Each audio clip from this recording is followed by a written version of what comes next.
மேல் ஒருவரும் இல்லையே, எல்லோருக்கும் மேலாக உயர்ந்தவர். உமக்கு மேல் ஒருவரும் இல்லையே.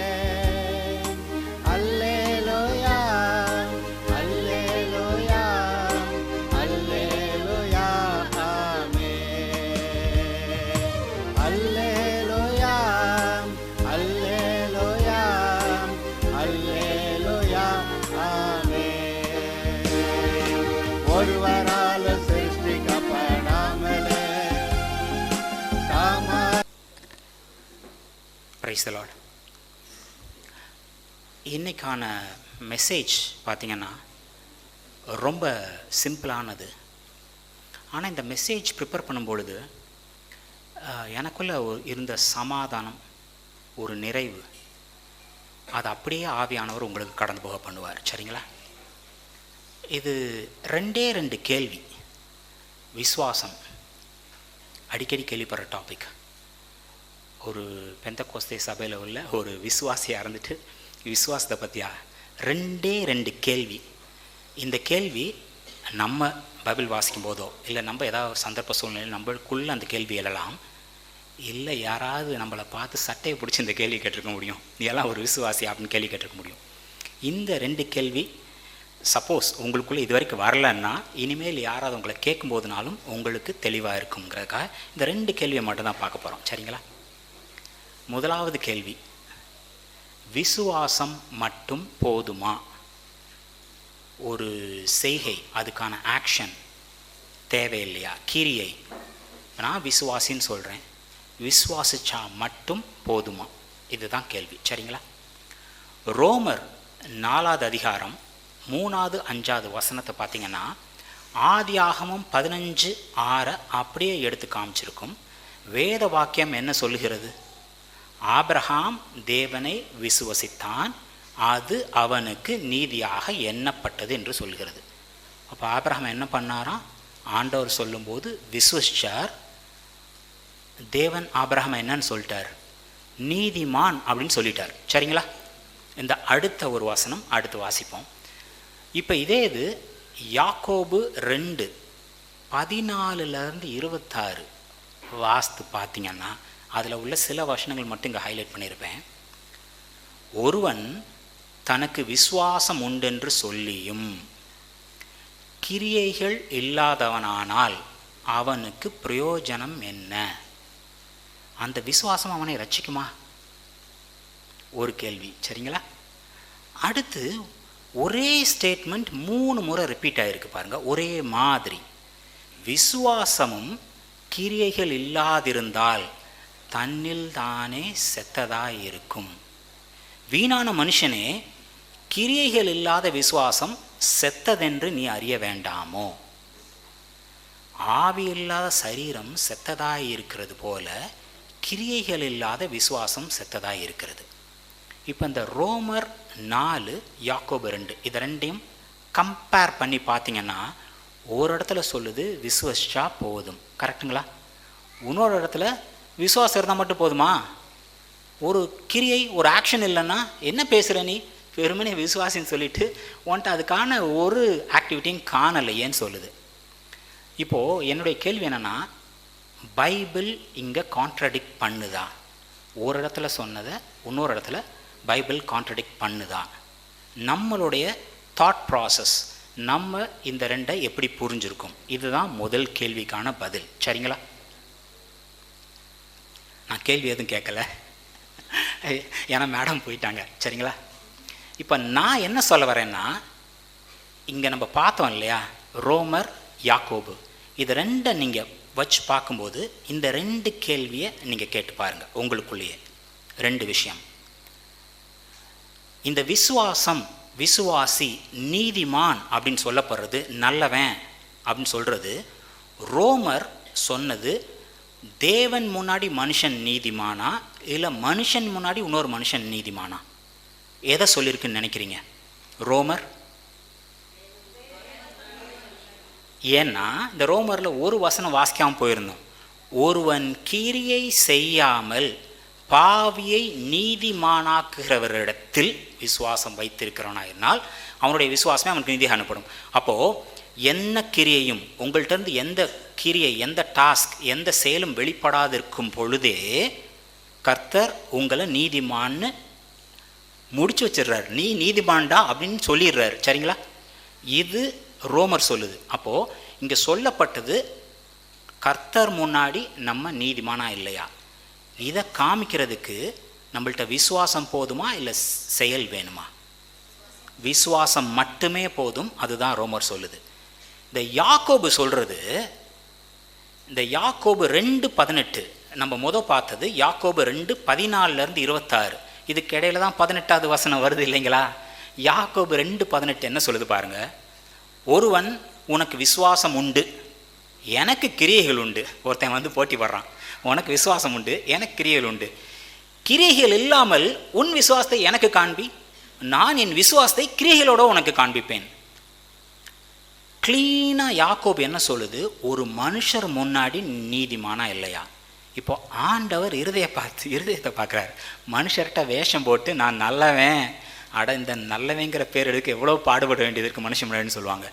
மனுஷன் முன்னாடி நடித்து நல்லவன் மாதிரி பேர் எடுத்துட முடியும். சரிங்களா? அவன் வெளியில் இருக்க செயல்களை தான் பார்ப்பான், உள்ளே இருக்க சிந்தையை பார்க்க மாட்டான். ஆண்டவர்கிட்ட நீதிமான் பேர் எடுக்கிறதான் பெரிய விஷயம். ஆனால் ஆண்டவர்கிட்ட நீதிமான் பேர் எடுக்கிறது விசுவாசம் இருந்தால் மட்டும் போதும், கிரியை அவசியம் இல்லை.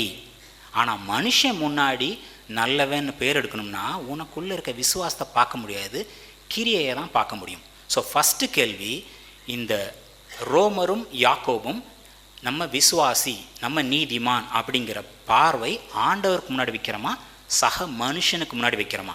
பைபிள் இங்கே கான்ட்ரடிக்ட் பண்ணலை. சரிங்களா? இதை நம்ம புரிஞ்சுக்கிட்டா நம்மளுக்கு அது ஒன்று விளங்கும். ரெண்டாவது, நான் ஏதாவது கிரியை பண்ணுறேன்னா, நான் சரியான விசுவாசி தானா, நான் நீதிமான இருக்கேனா, என்னுடைய செய்கை அதை காமிக்குதாங்கிற டவுட்டே நம்மளுக்கு வராது. இது ஒரு கேள்வி. சரிங்களா? Are you considered faithful before God or before man? இது ஒன்று. ரெண்டாவது, இந்த கால சமயம், டைம் லைன்ஸ், இந்த யாக்கோபு சொல்லும்போது கிரியை இல்லாத விசுவாசம் செத்ததாக இருக்குமேன்னு சொல்கிறதுக்கு 2 எக்ஸாம்பிள் கொடுக்குறாரு யாக்கோபு. சரிங்களா? யாக்கோபு 2:21-25 இந்த 2 இடத்துல 2 எக்ஸாம்பிள். ஒன்று என்ன? நம்முடைய பிதாவாகிய ஆபிரகாம் தன் குமாரனாகிய ஈசாக்கை பலிபீடத்தின் மேல் செலுத்தின போது கிரியைகளினாலே அல்லவோ அவன் நீதிமானாக்கப்பட்டான். அப்போது விசுவாசத்தினால் அல்ல, எப்போ ஈசாக்க பலிபீடத்தில் வச்சாரோ அப்போ கிரியினால தானே விசுவாசம் பூர்த்தியாச்சு, அப்போ தானே கம்ப்ளீட் ஆச்சு, அப்போ தானே நீதிமானானான். இது ஒரு எக்ஸாம்பிள். ரெண்டாவது எக்ஸாம்பிள் என்ன? அந்தபடி ராகாப் என்னும் வேசியும் தூதர்களை ஏற்றுக்கொண்டு வேறு வழியாய் அனுப்பிவிட்ட போது கிரியைகள்னாலே அல்லவோ நீதி உள்ளவளாக்கப்பட்டாள். அப்போது ஆபிரகாம் ஈசாக்க பலிபீடத்தில் கொண்டு போய் வச்சப்போ தான் அவனுடைய விசுவாசம் பூர்த்தியாச்சு. ராகாப் எப்போ இந்த வந்த வேவுக்காரர்களை பத்திரப்படுத்தி அனுப்பிச்சாலோ அப்போ தான் அவளுடைய கிரியினால் அவளுடைய விசுவாசம் பூர்த்தியாச்சு. கரெக்டாக? இந்த 2 எக்ஸாம்பிளை தான் யாக்கோபு கொடுத்துருக்காரு.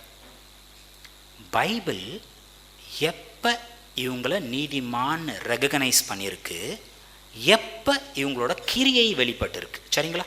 2ம் ஒன்றா நடக்கலை, 2ம் ஒரே நேரத்தில் நடக்கலை.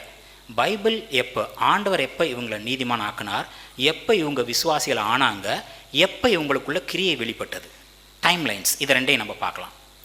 இந்த ஒரு பர்டிகுலர் இதை ஒரு 2-3 மாதத்துக்கு முன்னாடி லைட்டாக டச் பண்ணியிருப்போம். பட் இது ஸ்பெசிஃபிக்காக நம்ம போகலை. இப்போது யாராவது நோட்ஸ் எடுக்கிறவங்க இருந்தால் இதை நீங்கள் நோட் பண்ணிக்கலாம். இந்த ஆபிரகாம் வாழ்க்கையோட சீக்வன்ஸ், ஆதியாகமம் 12:1-4 பார்த்தீங்கன்னா, நான் உன்னை பெரிய ஜாதி ஆக்குவேன் அப்படின்னு சொல்லிட்டு ஆபிரகாமை ஆரானை விட்டு கூப்பிட்றாரு ஆண்டவர். கரெக்டுங்களா? இப்போ ஆபிரகாமுக்கு வயசு 75. சரிங்களா? கொஞ்சம் சின்ன மேத்தமெட்டிக்ஸ். ஆதியாகமம் 15:1-6 ஆண்டவர் சொல்கிறாரு, நான் உன் கேடகமும் உனக்கு மகா பெரிய பலனுமாக இருப்பேன். என்னடா வேணும் அப்படின்னு கேட்குறாரு.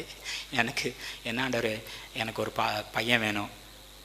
உன் பிறப்பாக இருக்கிறவனே உனக்கு சுதந்திரவாளி ஆவான். உன் வீட்டில் வேலைக்காரன் இல்லைடா, உனக்கு பிறக்கிற குழந்தைய உனக்கு சுதந்திரவாளியாக இருப்பான் அப்படின்னு சொல்கிறார். இது சொல்லி முடித்ததுக்கப்புறம் ஆதியாகமம் 16 வீட்டுக்காரவன் பேச்சை கேட்டு ஹாகார்ட்ட போய் அவனுக்கு ஒரு குழந்தை இஸ்மவேல். இப்போது 86 வயசு. இப்போ எதுக்காக இந்த 75 86 பார்க்குறோம்னா, இந்த 12 16 இந்த 2 அதிகாரத்துக்குள்ளே தான் 15. அப்போ ஆண்டவர் ஆபிரகாமை நோக்கி பார்த்து உனக்கு குழந்தை பிறக்கும்னு சொல்லும்போது ஆபிரகாம் தேவனை விசுவசித்தான், அதை அவர் அவனுக்கு நீதியாக எண்ணினார்னு ஆதியாகமம் 15 முடிச்சிருச்சு. அப்போ ஆண்டவர் ஆபிரகாமை எப்போ நீதிமானா எண்ணினார்? 75லேருந்து 86 வயசுக்குள்ளே. மினிமம் 75, மேக்ஸிமம் 86, இதுக்குள்ளே ஆபிரகாம் நீதிமான்டா அப்படின்னு சொல்லி முடிச்சிட்டார் ஆண்டவர். கரெக்டுங்களா?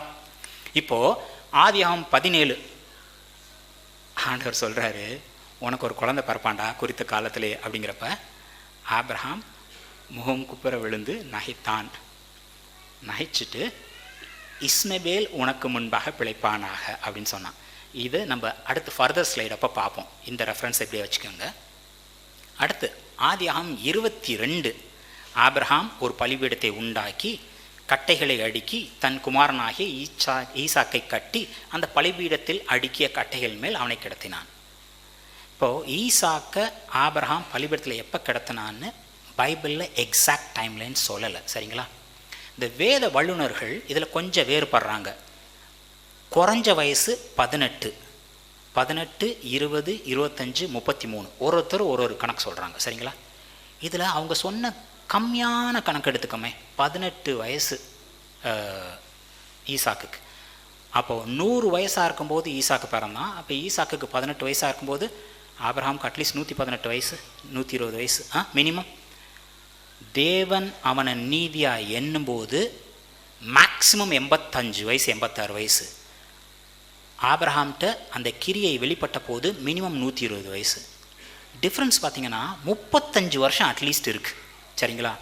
அப்போது நான் ரட்சிக்கப்பட்டு நான் நீதிமான் ஆண்டவர் கண் முன்னாடி ஒரு 20 வயசில் வந்தேன்னா 60 வயசில் என் கிரியை வெளிப்படும் அப்படின்னு மேத்தமெட்டிக்ஸ் நீங்கள் கேட்காதீங்க. நான் சொல்ல வர்றது என்னென்னா, ஆண்டவர் உங்களோட கிரியைக்கு முன்னாடியே உங்கள் நீதிமானாக மாற்றிட்டார். நீதிமான வெளிப்பாடு பிற்பாடு வருது. வெளிப்பாடு வருதா இல்லையா, நான் அதுக்கான ஆக்ஷன் பண்ணுறேனா இல்லையா, என்னுடைய கிரியை நான் நீதிமான் ப்ரூவ் பண்ணதா இல்லையா நம்ம பார்க்க வேண்டிய அவசியம் இல்லை. அது வெளிப்பட்டே ஆகும். வெளிப்படுறது மனுஷனுக்கு, நீதிமானாக பார்க்கறது ஆண்டவருக்கு. சரிங்களா? ஓகேயா? விளங்குதா? இது யாருக்காவது இல்லை நான் ஒத்துக்கலை அப்படின்னு சொல்கிறோம் யாராக இருக்கீங்களா? சரியா? இது ஆபிரகாம். சரி, ராகாபை பற்றி சொல்லியிருக்கேன் பிரதர் அப்படின்னு பார்த்தீங்கன்னா, யோசுவா 2:9-11 பார்த்தீங்கன்னா, கர்த்தர் உங்களுக்கு தேசத்தை ஒப்பு கொடுத்தார் என்றும். இப்போ தான் வேவு பார்க்க வந்திருக்காங்க. கர்த்தர் ஒப்பு கொடுத்துட்டாரா? ராகாப் அந்தம்மா சொல்லுது, கர்த்தர் உங்களுக்கு தேசத்தை ஒப்பு கொடுத்தார் என்றும், உங்களை பற்றி எங்களுக்கு திகில் பிடித்திருக்கிறது என்றும், உங்களை குறித்து எனக்கு மட்டும் இல்லை தேசத்து குடிகள் எல்லாரும் சோர்ந்து போனார்கள் என்றாலும் நான் அறிவேன். இது இப்போ அந்தம்மா சொல்லுது. அடுத்து அந்தம்மா சொல்கிற ஒரு முக்கியமான ஸ்டேட்மெண்ட்டை பாருங்கள். நீங்கள் எகிப்திலிருந்து புறப்பட்ட போது, எப்போ 40 வருஷத்துக்கு முன்னாடி ஆண்டவர் போய் பிடிச்சிக்கங்கடா அப்படின்னு சொன்னால், அவங்க பார்வைக்கு நாங்கள் வெட்டுக்கிளியாக இருக்கோம் அப்படின்னு சொல்லிட்டு ஆண்டவரை நம்பாமல் சுற்றி வந்தாங்க நம்ம ஆளுகள்லாம் 40 வருஷம். ஆனால் இந்தம்மா சொல்லுது, இன்னைக்கு இல்லை, என்னைக்கு எகிப்திலேருந்து அவங்க புறப்பட்டாங்க, கர்த்தர் அவங்களுக்காக சிவந்த சமுத்திரத்தை திறந்தாருன்னு தெரிஞ்சிச்சோ, எப்போ கேள்விப்பட்டாங்களோ அன்னைக்கே இவங்களுக்கு போச்சு. கேள்விப்பட்ட பொழுது எங்கள் இருதயம் கரைந்து போயிற்று, உங்களாலே எல்லாருடைய தைரியமும் அற்று போயிற்று. உங்கள் தேவனாகிய கர்த்தரே உயரே வானத்திலும் கீழே பூமியிலும் தேவனானவர். இன்னைக்கு அந்த அம்மா இவங்களுக்கு ஹெல்ப் பண்ணுது, கிரியை டாஸ்க் வெளிப்படுது. என்னைக்கு அந்த அம்மா விசுவாசியாக மாறி இருக்குங்க? இன்னைக்கா மாறிச்சு? 40 வருஷத்துக்கு முன்னாடி எப்போ கேள்விப்பட்டுச்சோ, எகிப்துலேருந்து இஸ்ரவேலர்னு ஒருத்தவங்க புறப்பட்டு வர்றாங்க, அவங்களுக்காக ஆண்டவர் சிமந்த சமுத்திரத்தை ஓப்பன் பண்ணி விட்டார். அவர் சகலத்தையும் செய்து வந்துட்டுருக்காரு, அவங்க கூடவே இருக்கார். அவங்கள பற்றின திகில், அவங்கள பற்றின பயம், அவங்க வந்தால் அவங்க செஞ்சால் எல்லாம் வாய்க்கும், ஏன்னா கர்த்தர் அவங்க கூட இருக்காருன்னு எப்போ இவங்க இந்த அம்மா கேள்விப்பட்டுச்சா? இந்த அம்மா மட்டும் இல்லை, இந்த அம்மா கூட இருந்த எல்லாரும் எப்போ கேள்விப்பட்டாங்களாம்? 40 வருஷத்துக்கு முன்னாடி கேள்விப்பட்டாங்க. கிரியை இன்னைக்கு வெளிப்படுது. யாக்கோபு சொன்ன 2 எக்ஸாம்பிளுமே அவங்க விசுவாசி ஆனது என்னைக்கோ, கிரியை வெளிப்படுறது அடுத்து பிற்காலத்தில் நீங்களும் நானும் பைபிள் ரோமர்லையும் யாக்கோபுலையும் இது முரண்படுது அப்படின்னு தெரிஞ்சால் இன்றைக்கி நம்ம திருத்திக்கணும். சரிங்களா? ரெண்டாவது, நம்ம நீதிமான் அப்படிங்கிறது நம்முடைய கிரியைகளினால் அல்ல. இந்த கிரியைங்கிறது சக மனுஷனுக்கு காமிக்கப்பட வேண்டியது. ஆனால் தேவன் உங்களையும் என்னையும் நீதிமானாக்குனது நம்முடைய விசுவாசத்தின் பொருட்டு. கிரியை வெளிப்படும். இப்போது யாராவது ஒருத்தர் சர்ச்சுக்கு வாங்கன்னு சொன்னால், ஒரு விசுவாசி புதுசாக கர்த்தருக்குள்ளே வந்த விசுவாசி, அவங்க இன்னும் கர்த்தருக்குள்ளே ஏசு கிறிஸ்துவை போல் மாறிக்கிட்டே வர்றாங்க. என்ன உன் சபையில் உள்ள ஒரு விசுவாசி இப்போல்லாம் நடக்கிறான், இப்படி மோசமானவங்க இருக்க சபைக்கா நான் வர்றது அப்படின்னு யாராவது, நான் சொல்கிறேன்ல, குறை பேசுகிறது யாராலையும் முடியும். ஒரு ஹாஸ்பிட்டலுக்கு ஒருத்தர் போகிறார், என்ன இந்த ஹாஸ்பிட்டலில் நோயாளிகளாக இருக்காங்க, இங்கே போய் நான் எப்படி ட்ரீட்மெண்ட்டுக்கு வருவேன்னு யாராவது சொல்ல முடியுமா? மாட்டோம். ஆனால் இங்கே இந்த மாதிரி ஒரு கேள்வி வரும், ரட்சகர் யாருக்கு தான் தேவை? பாவிகளுக்கு தான் தேவை. நம்மளை பாவிகளாக இருக்கும்போதே தெரிந்து கொண்டு நம்மளை நீதிமான ஆக்குனார் சொல்லிட்டு நம்ம இங்கே உட்காந்துருக்கோம். இங்கே உட்காந்த எல்லா பேரும் ஒரு விஷயத்தில் ஒத்துமையாக இருப்போம்னு நினைக்கிறேன். ஏசு கிறிஸ்து எனக்காக மரித்தார், அடக்கம் பண்ணப்பட்டார், 3ஆம் நாளில் உயிர் தெழுந்தார், இன்று வலது பார்சல் உட்கார்ந்து எனக்காக பரிந்து பேசி கொண்டிருக்கிறார். விசுவாசிக்கிறோமா? இவ்வளோ போதும். நீங்களும் நானும் விசுவாசி, அவர் பார்வையில் நீங்களும் நானும் நீதிமான். இன்னைக்கு நம்மளுடைய வெளிப்பாடு, இன்னைக்கு நம்மளுடைய செய்கை அதுக்கான தரமாக இல்லாமல் இருக்கலாம்.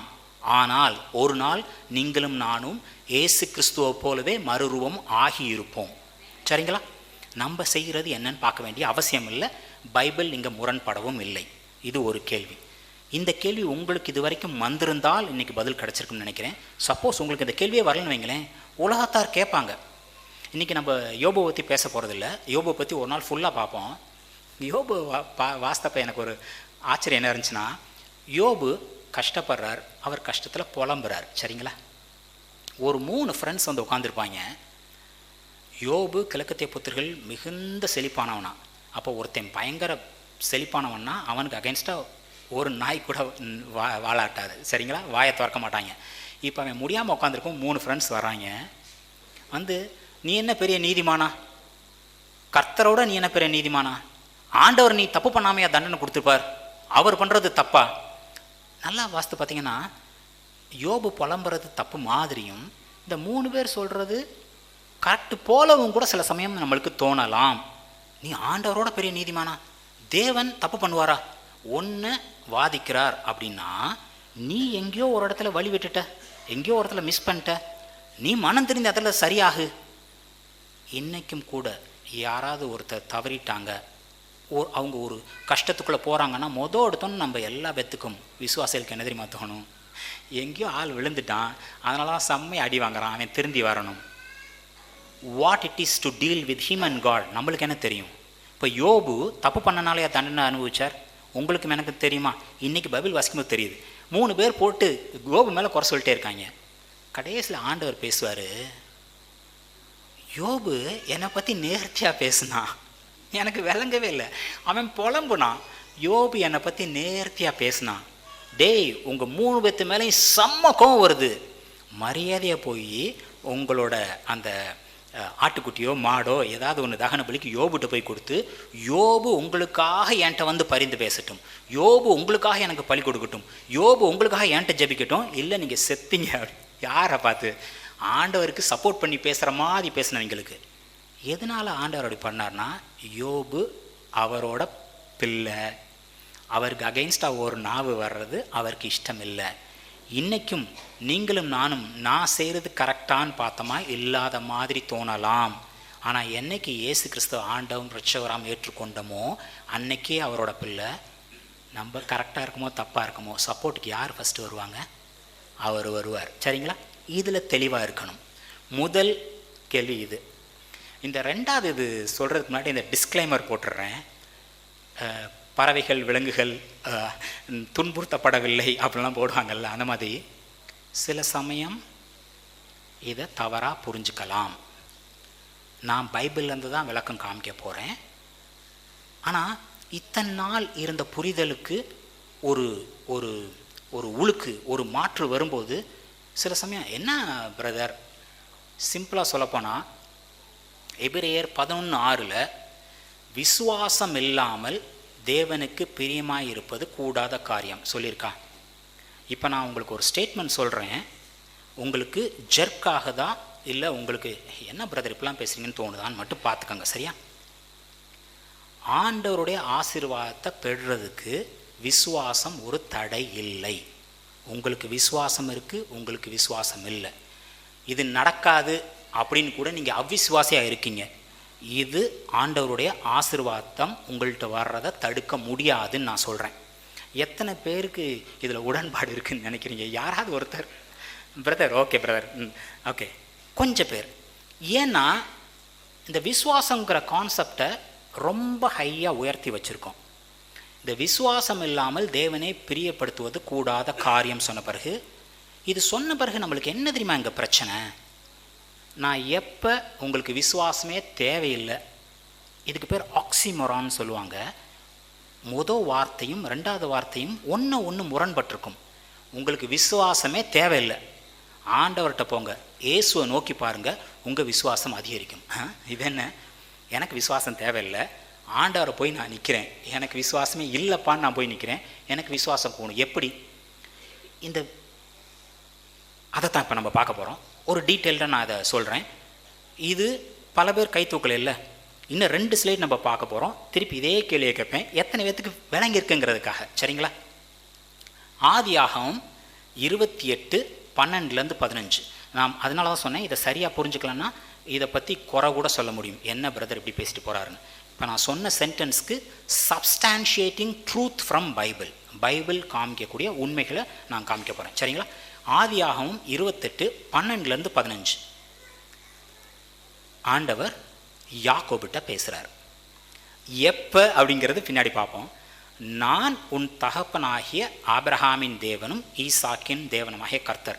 வந்து ஃபஸ்ட் இன்ட்ரடியூஸ் பண்ணிக்கிறாரு. டே, நான் தாண்டா உங்கள் அப்பா உங்கள் தாத்தாக்கெல்லாம் தேவன். ஓகே, நீ படுத்திருக்கிற பூமியை உனக்கும் உன் சந்ததிக்கும் தருவேன். நீ ஏதாவது பண்ணால் தருவேன்னு சொன்னாரா? நீ படுத்திருக்கிற பூமியை உனக்கும் உன் சந்ததிக்கும் தருவேன், தந்துட்டேன் பை டிஃபால்ட், நீ ஒன்றும் பண்ண வேணாம், உனக்கு தருவேன். உன் சந்ததி பூமியின் தூளை போல் இருக்கும், கவுண்ட்லெஸ், வானத்து நட்சத்திரங்களை போல, இந்த பூமியின் தூளை போல உன் சந்ததி இருக்கும். ஸோ நீ பழுகி பெருகுவாய். நீ மேற்கேயும் கிழக்கேயும் வடக்கேயும் தெற்கேயும் பரம்புவாய். உனக்குள்ளும் உன் சந்ததிக்குள்ளும் பூமியின் வம்சங்கள் எல்லாம் ஆசீர்வதிக்கப்படும். இதுக்கு அடுத்து ஒரே ஒரு சென்டென்ஸை ஹைலைட் பண்ணியிருப்பேன். நான் உன்னோடு இருந்து, அவர் யாக்கோபு கூடயே இருப்பாராம், நான் உன்னோடு இருந்து நீ போகிற இடத்திலெல்லாம் உன்னை காத்து, கூடவே இருப்பார், காப்பார். இந்த தேசத்துக்கு உன்னை திரும்பி வர பண்ணுவேன். நான் உனக்கு சொன்னதை செய்யும் அளவும் உன்னை கைவிடுவதில்லை. இவ்வளோ ஆசீர்வாதம் கொடுக்குறாருல. யாராவது ஒருத்தர் ஏதாவது தப்பு பண்ணிட்டா நம்ம ஃபஸ்ட்டு அவங்கள பார்க்கும்போது நம்ம என்ன செய்வோம்? டேய், நீயாடா அப்படி பண்ண, நீ இப்படி பண்ணலாமா அப்படிலாம் நம்ம கேட்போம் இல்லையா? ஒருத்தரை நம்ம ரொம்ப நாளைக்கு அப்புறம் சந்திக்கிறோம், அவங்க தப்பு பண்ணிட்டாங்கன்னு. யாக்கோபிட்ட ஆண்டவர் பேசுனது எப்போ தெரியுமா?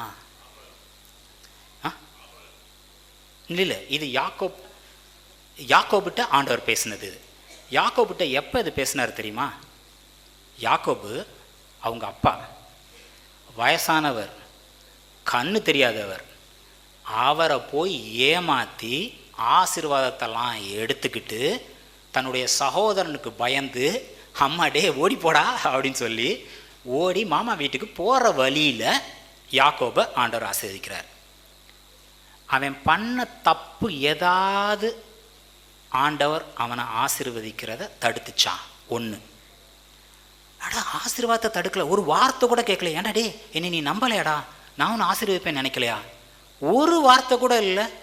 இவ்வளோ தப்பு பண்ணிட்டு ஓடி வர்றான், இதை பற்றின ஒரு டிஸ்கஷன், மூச்சு விடலை. இவ்வளோ ஆசீர்வதிப்பேன்னு சொல்கிறாரா?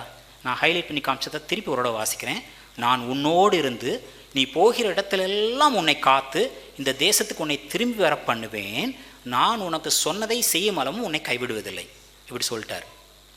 இது சொன்ன உடனே நம்மால் என்ன பண்ணுறான் பாருங்கள். ஆதியாகமம் 28:20-22. இப்போ நம்ம பார்த்தது 12-15, ஜஸ்ட் ஒரு 20-28. இவர் திருப்பி பேசுகிறாரு, புத்திசாலி. தேவன் என்னோடு இருந்து, நான் தான் உங்க கூட இருப்பேன் அவர் சொல்லிட்டார்.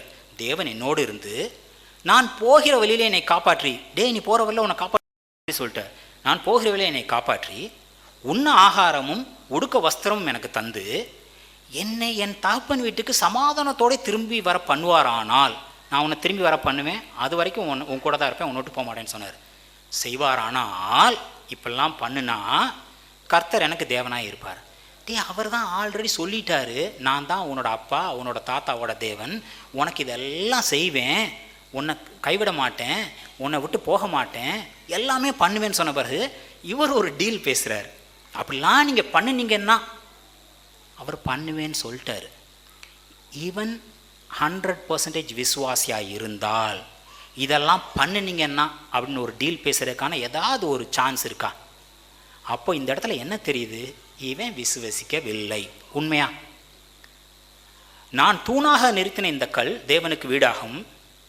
அடுத்த ஒரு முக்கியமான டீல் பாருங்க. தேவரீர் எனக்கு தரும் எல்லாவற்றிலும் உனக்கு தசமபாகம் செலுத்துவேன், கொஞ்சம் கமிஷன் கூட நான் தர்றேன், கொஞ்சம் பார்த்து போட்டு ஏதாவது பண்ணுங்க. எல்லாமே பண்ணுவேன்னு அவர் சொல்லிட்டாரு. இப்போ அவன் சொல்கிறான், முட்டாப்பைய இதெல்லாம் நீங்கள் பண்ணீங்கன்னா நீங்கள் எனக்கு தேவனாக இருப்பீங்க. நான் தான் உனக்கு ஆல்ரெடி உன் தேவன், இதெல்லாம் உனக்கு பண்ணுவேன்னு சொல்லிட்டேன். இவன் 100% விசுவசிக்கவில்லை. விசுவாசம் இவன்கிட்ட இல்லை. இந்த அவிசுவாசம் கர்த்தருடைய ஆசீர்வாதம் இவன் மேல் விழாமல் தடுத்ததா? நம்ம விசுவாசிகள்கிட்ட உள்ள பிரச்சனை தான், ஆண்டவர்கிட்ட போகிறதுக்கு முன்னாடி எனக்கு விசுவாசம் இருக்கா அப்படின்னு பார்ப்போம். சரிங்களா? இது இன்னும் ஃபர்தர் டீட்டெயிலில் பார்ப்போம். ஆனால் உடச்சி போட்ட மாதிரி சொல்லணும்னா, உங்களுக்கு விசுவாசமே இல்லை, ஆண்டவர் எனக்கு நல்லது செய்வார், நீங்கள் விசுவசிக்காமல் இருந்தால் கூட உங்கள் தேவன் உங்களுக்கு நல்லதை மட்டுமே செய்வார். சரிங்களா? இப்போ பாருங்கள், எதனால இவன் அவிசுவாசியாக இருந்த போதும் அவனுக்கு தேவன் நல்லது செய்ய வேண்டியது கடமையாச்சுன்னா, ஆண்டவர் ஆபிரகாமோட ஒரு உடன்படிக்கை பண்ணினார். கவர்னன்ட் ஆல்ரெடி பண்ணியாச்சு. நான் உன்னை ஆசீர்வதிப்பேன், உன்னை ஆசீர்வதிக்கலாம் ஆசீர்வதிப்பேன், உன்னை சபிக்கிறவரை சபிப்பேன், உன் சந்ததி ஆசீர்வாதமாக இருக்கும். இப்படி கம்ப்ளீட்டாக அவன் கூட ஒரு டீல் செட் பண்ணியாச்சு. சரிங்களா? யாக்கோபு ஆபிரகாமோட பேர குழந்தை, அது ஒன்று மட்டும் போதும் இந்த கம்ப்ளீட் கவர்னன்ட், இந்த சுதந்திரத்தை எடுத்துக்க. சரிங்களா? இப்போ எனக்கு பல கோடி ரூபா சொத்து இருக்குது. இந்த சொத்தை சுதந்திரிச்சுக்கிறோம்னா பை டிஃபால்ட் யாரால் முடியும்னு நினைக்கிறீங்க? ஜெசிகாலாம் க்ளீனாக கேட்கும், அப்பா நான் பொண்ணுங்கிறனால மற்றவங்க சேரமா விட்டுறக்கூடாது, நான் மூத்த பொண்ணு, அதனால் எனக்கு ஃபஸ்ட் பார்ன் பிளெஸ்ஸிங் டபுள் வேணும்னு கேட்கும். சரிங்களா? பை டிஃபால்ட் குழந்தைகளை தான் போகுது. இப்போது ஆண்டவர் ஏற்படுத்தின உடன்படிக்கை ஆபிரகாமோட கூட இருந்தால் கூட, அவனோட பேரனுக்கு அவிசுவாசியாக இருந்தால் கூட எல்லா ஆசீர்வாதமும் உண்டு. கரெக்டாக? உங்களுக்கும் எனக்கும் கலாத்தியர் 3:29 சொல்லுது, நீங்கள் கிறிஸ்துவுடையவனானால் ஆபிரகாமின் சந்ததியாரும் வாக்கு தத்துவத்தின்படி சுதந்திரமே இருக்கிறீர்கள். நம்ம கிறிஸ்துவுடையவர்களா? கிறிஸ்துவ ஆண்டவர் முறைச்சாக ஏற்றுக்கொண்டவர்களா? இன்றைக்கி நம்ம என்ன ஆயிடுறோம்? ஆபிரகாமோட சந்ததியில் ஒருத்தர் ஆயிடுறோம். அந்த வாக்குத்தத்தம், ஆபிரகாமுக்கு சொல்லப்பட்ட வாக்குத்தத்தம் எல்லாம் நம்மளுக்கு உரித்தாகிறது. இப்போது விசுவாசம் இல்லை, அவருடைய உடன்படிக்கை, அழைத்தவர் உண்மை உள்ளவர். நம்மளுக்கு சண்டே மெசேஜ் கேட்டோன்னா விசுவாசம் கம்முன்னு இருக்கும். திங்கக்கிழமை ஆஃபீஸில் போனோன்னு ஒரு பிரச்சனை, செவ்வாய்க்கிழமை ஒரு பிரச்சனை, புதன்கிழமை பிரச்சனை, கடைசியில் சண்டே மார்னிங் வந்து காரை பார்க் பண்ணால், பைக்கை பார்க் பண்ணால், எப்பா என் வீட்டு முன்னாடி நிப்பாட்டாத, சர்ச்சுக்குள்ளே வர்றப்ப கூட ஏதாவது ஒரு பிரச்சனை. இதெல்லாம் விசுவாசத்தை கொஞ்சம் கொஞ்சம் டிப் பண்ண வைக்கும். உங்களுடைய என்னுடைய விசுவாசத்தை பொறுத்தல்ல அவர் எவ்வளோ நல்லவருங்கிறது. அழைத்தவர் உண்மையுள்ளவர், அவரோட உடன்படிக்கையின் படி அவர் நம்மளை ஆசீர்வதிச்சே ஆக வேண்டும். கடைசியாக கேட்பேன்னு சொன்னேன்ல, இப்போ கேட்குறேன், இப்போ உங்களுடைய அவிசுவாசம் தேவனுடைய ஆசீர்வாதத்தை உங்கள்கிட்ட வந்து தடுக்க முடியுமா? கொஞ்சம் சவுண்டு கூட. சரிங்களா? இன்னும் 2 ஸ்லைட் இருக்குது, இன்னும் 6 நிமிஷம் இருக்குது. இந்த புதிய ஏற்பாடில் ஏசு கிறிஸ்து யாருக்கு சுகம் அளித்தாரோ அப்போ ஒரு ஸ்டேட்மெண்ட் ஸ்டாண்டர்டாக சொல்லுவார். இதை பார்த்து தான் சில சமயம் நம்ம தவறாக கூட புரிஞ்சிருப்போம். உன் விசுவாசம் உன்னை ரட்சித்தது, உன் விசுவாசம் உன்னை குணமாக்கியது. இதுக்கு என்ன தெரியுமா ரீசன்? உண்மையாகவே நான் தாண்டா குணப்படுத்தினேன்னு சொன்னால் அது ஒரு சீன், அது சும்மானாச்சுக்கு தன்னைத்தானே மகிமைப்படுத்திக்கிறது. என்றைக்குமே அவர் தன்னைத்தானே உயர்த்திக்கிற மாதிரி இருக்காது. சரிங்களா? அவர் ஒரு ஜஸ்ட்டு அவங்க காலெல்லாம் கழுவிட்டு ஒரு துண்டை கட்டிக்கிட்டு யார் ஒருத்தன் மேலே இருக்குன்னு நினைக்கிறானோ அவன் எல்லாத்துக்கும் இறங்கி சேவை செய்ய கடவுன்னு சொல்லிட்டு அவர் ஒரு நார்மலாக இருக்கிறவர். அவர் நீ பிடிச்ச மீனை கொண்டு வான்னு ஒரு இடத்துல சொல்லுவார். ஆனால் அவங்களா மீன் பிடிச்சாங்கன்னா நைட்டு முழுசும் தேடி மீனே கிடைக்கல. இப்போ வலையை போடுங்கடான்னு சொல்லுவார். இவர் சொன்னதுனால மீனெல்லாம் வலைக்குள்ளே ஜம்ப் பண்ணியிருக்கோம். இவர் கொடுத்துருக்காரு. ஆனால் என்ன சொல்லுவார்? நீ பிடிச்ச மீனை கொண்டு வா. எப்பொழுதுமே நம்மளை முன்னிலைப்படுத்தி நம்மளுக்கு ப்ரிஃபரன்ஸ் கொடுக்குறவர். அப்போ நீ குணமானியா?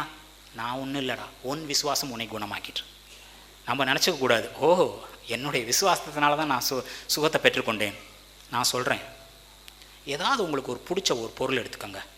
இந்த கல் மரம் அப்படி கூட இல்லை, உங்களுக்கு பிடிச்ச ஏதாவது ஒரு பொருள் எடுத்துக்கோங்க. அந்த பொருள் முன்னாடி உட்காந்துக்கிட்டு நான் விசுவசிக்கிறேன் இந்த பொருள் என்னை குணமாக்கும், நான் விசுவசிக்கிறேன் இந்த பொருள் என்ன இது பண்ணும். இந்த கண்ணுக்குட்டியை செஞ்சாங்கல்ல, எங்களை எகிப்துலேருந்து கூட்டு வந்த தேவன் இந்த மாதிரி தான். எதையாவது ஒன்றை வச்சுக்கிட்டு உங்களுடைய விசுவாசத்தினால் நீங்கள் இதை நான் சாதிச்சுடுவேன்னு ஏதாவது ஒன்று நீங்கள் பண்ண முடியுமா? விசுவாசம் இல்லை. யாரின் மேல் விசுவாசம்? யாரை நோக்கி பார்க்குறோங்கிறதான். இப்போ நீங்கள் இயேசு கிறிஸ்துவை நோக்கி பார்க்குறது உங்களுடைய டியூட்டி. அவர் உங்களை விசுவாசியாக பார்ப்பார், இது அவரோட டியூட்டி. கரெக்டா?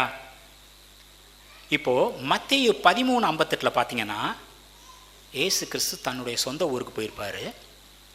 அங்கே அவரால் எதுவும் செய்ய முடியல. அந்த இடத்துல ஒரு வசனம் சொல்லும், அவர்களுடைய அவிசுவாசத்தின் நிமித்தம் அவர் அங்கே அநேக அற்புதங்களை செய்யவில்லை. பிரதர் பார்த்தீங்களா, அவிசுவாசத்தினால எதுவும் பண்ண முடியல. இந்த விசுவாசம் அவிசுவாசங்கிறத இந்த இடத்துல தெளிவாக நம்ம பார்க்க முடியும். அவங்களோட அவிசுவாசம் என்ன தெரியுமா? அவங்க இயேசு கிறிஸ்துவ தேவனுடைய குமாரன், நம்மளுடைய மெசையா, நம்மளுக்காக சகலம் செய்து முடிக்க வந்தவர், நம்மளுக்காக எல்லாம் செய்யக்கூடியவர்னு பார்த்தாங்களா? அவரை எப்படி பார்த்தாங்கன்னா, இது நம்ம ஜோசஃபோட பிள்ளை இல்லை, அவர் என்ன யோசேப்போட குமாரனா? மரியாள் இயேசுவை பெரும் வளைக்கும் யோசேப்பு மரியாளை அறியாதிருந்தான். 2 பேரும் ஒரே வீட்டில் கெஸ்ட் மாதிரி இருந்திருக்காங்க. யோசேப்புக்கும் மரியாளுக்கும் சம்மந்தமே இல்லை இயேசு கிறிஸ்து பிறக்கிற வரையில். ஆனால் இவங்க என்ன சொல்கிறாங்க, இவர் யோசேப்போட குமாரன் இல்லையா? இவர் ஒரு கார்பெண்டர் தானே. அவர் யார்? கார்பெண்டரா? இவரோட அண்ணன் தம்பி அக்கா தங்கச்சியெல்லாம் நம்ம கூட தானே இருக்காங்க. அவரை பார்த்தது எப்படி? இவரால் செய்ய முடியுங்கிறது விசுவாசம் இல்லை, அவர் யாருன்னு பார்த்தது எப்படி? இப்போ மற்றவங்கள்லாம் என்ன சொல்கிறது இல்லை, நீங்கள் என்ன சொல்கிறீங்கன்னு கேட்டார் பார்த்தீங்களா? அப்போ பேதுரு சொன்னார்ல, நீரே ஜீவனுள்ள தேவனுடைய குமாரன். அது மாம்சம் வெளிப்படுத்தவில்லை, தேவனே வெளிப்படுத்தினா சொல்லுவார். இப்போ உங்களுக்கும் எனக்கும் தேவன் வெளிப்படுத்திட்டாரா? இயேசு கிறிஸ்தான், அவரை நம்ம ஆண்டவர் ரட்சகராக ஏற்றுக்கொண்டோமா? இதுதான் விசுவாசம். அவர் தேவனுடைய குமாரன், நம்ம விசுவசிச்சிட்டோம். எனக்கு சுகம் தருவார் நான் விசுவசித்தேனா? ஏன்னா ஆசீர்வதிப்பார் நான் விசுவசித்தேனா?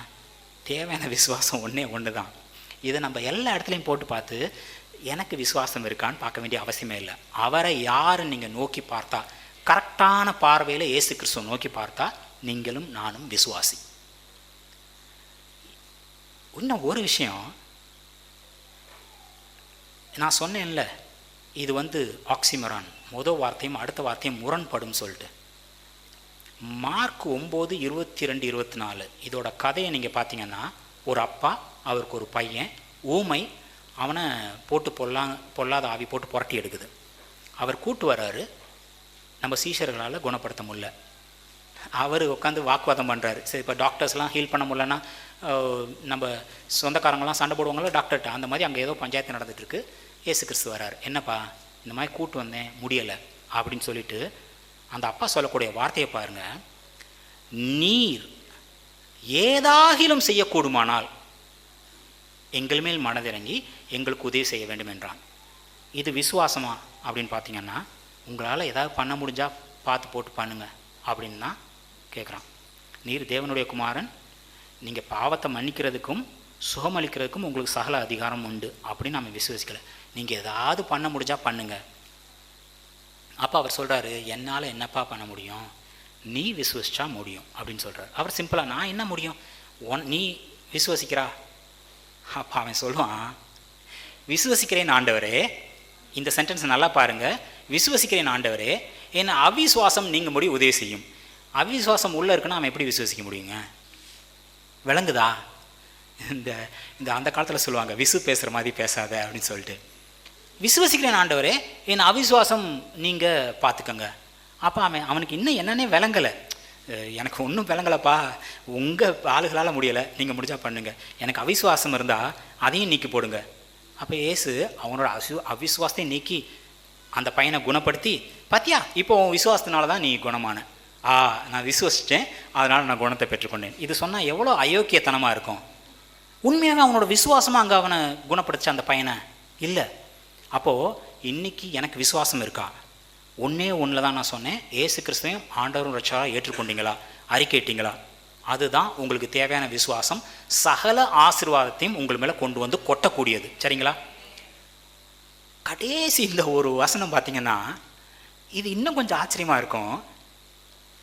இது நான் ஏற்கனவே சொன்னேன், உங்களுடைய விசுவாசமா இல்லை யாரை நோக்கி பார்க்குறீங்களான்னு. ஏதாவது ஒரு டவுட் இது வரைக்கும் கொஞ்சம் இம்மியளவு இருந்தால் கூட இந்த ஒரு இன்ஸ்டன்ஸ் சுத்தமாக காலி பண்ணி விட்டுரும். யோவான் 5:12-13 பார்த்தீங்கன்னா, ஒருத்தர் ரொம்ப நாள் உடம்பு சரியில்லாமல் படுத்து கிடக்கிறான். டே சுகமானுமாடா அப்படின்னு இயேசு கிறிஸ்து அவன்கிட்ட கேட்டால், இந்த குளத்தை கலக்கி விட்றப்ப என்னை கொண்டே விடுறதுக்கு யாருமே இல்லை. டேய் நான் உன்ட்ட என்ன கேட்டேன், சுகமாகணுமா வேணாமா, எஸ் ஆர்னோ, அதுக்கு மட்டும் பதில் சொல்லு. பக்கான்னு முழிக்கிறான். அவனுக்கு அப்பவும் ஒன்றும் விளங்கலை. டே பெட்டை தூக்கிட்டு நடடா அப்படின்னு சொல்கிறாரு. அவனுக்கு ஏசு கிறிஸ்து ஆண்டவர்னு தெரியுமா, ரட்சகர்னு தெரியுமா, அவனுக்கு விசுவாசம் இருந்ததா? இதுக்கெல்லாம் பைபிள் என்ன சொல்லுன்னு பாருங்கள். இவன் பெட்டை தூக்கி நடந்து போயிட்டுருக்கான்.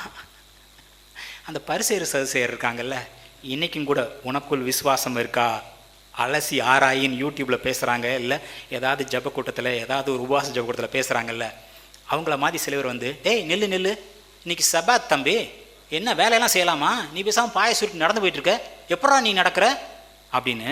அவன் சுகமானான்னு சந்தோஷம் இல்லை, 40 வருஷமாக இப்படி கடந்தவன் இப்படி ஏஞ்சி போகிறான் இல்லை, ஞாயிற்றுக்கிழமை எப்படா நீ வேலை செய்யலாம், எப்படா படுக்கையை சுருட்டி நடக்கிற.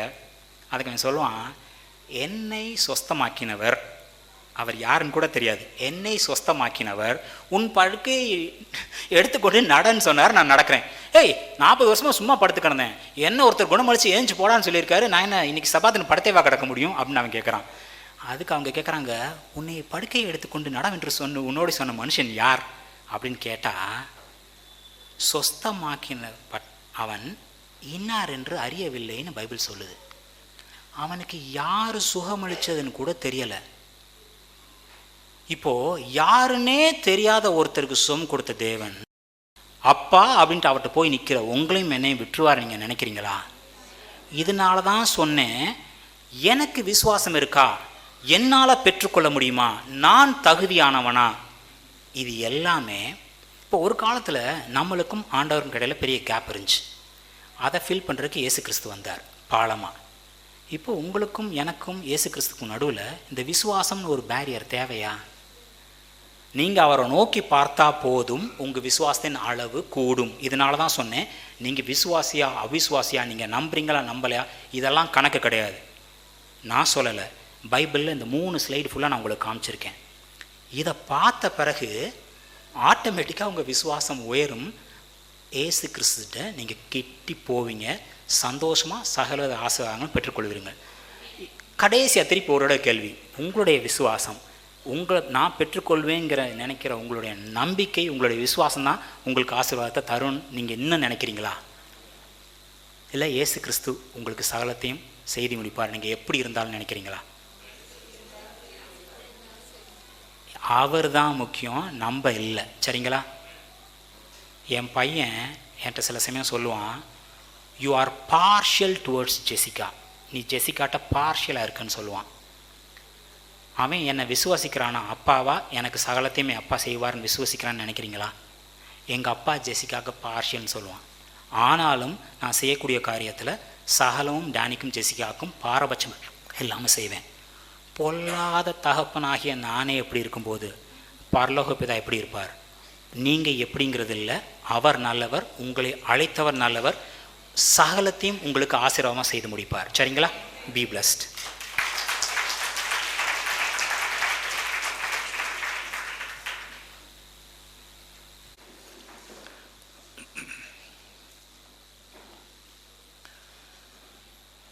கர்த்தர் எனக்காக யாவையும் செய்து முடிப்பார். வசனம் எங்கே இருக்குன்னு யாராவது சொல்வீங்களா? சங்கீதம் 138 8 தயவு செஞ்சு எடுத்து அதை பாருங்கள். சங்கீதம் 138. சில வசனங்களை இன்றைக்கு கண்ணார பார்க்கும்படி விரும்புகிறேன். சங்கீதம் 138.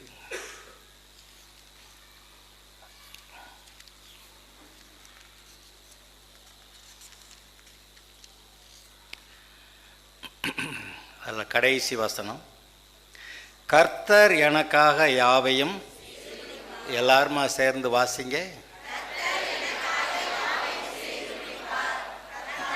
உமது கிருபை என்றும் உள்ளது, உமது கரத்தின் கிரியைகளை. இன்னும் ஒரு தடவை வாசிக்கலாமா?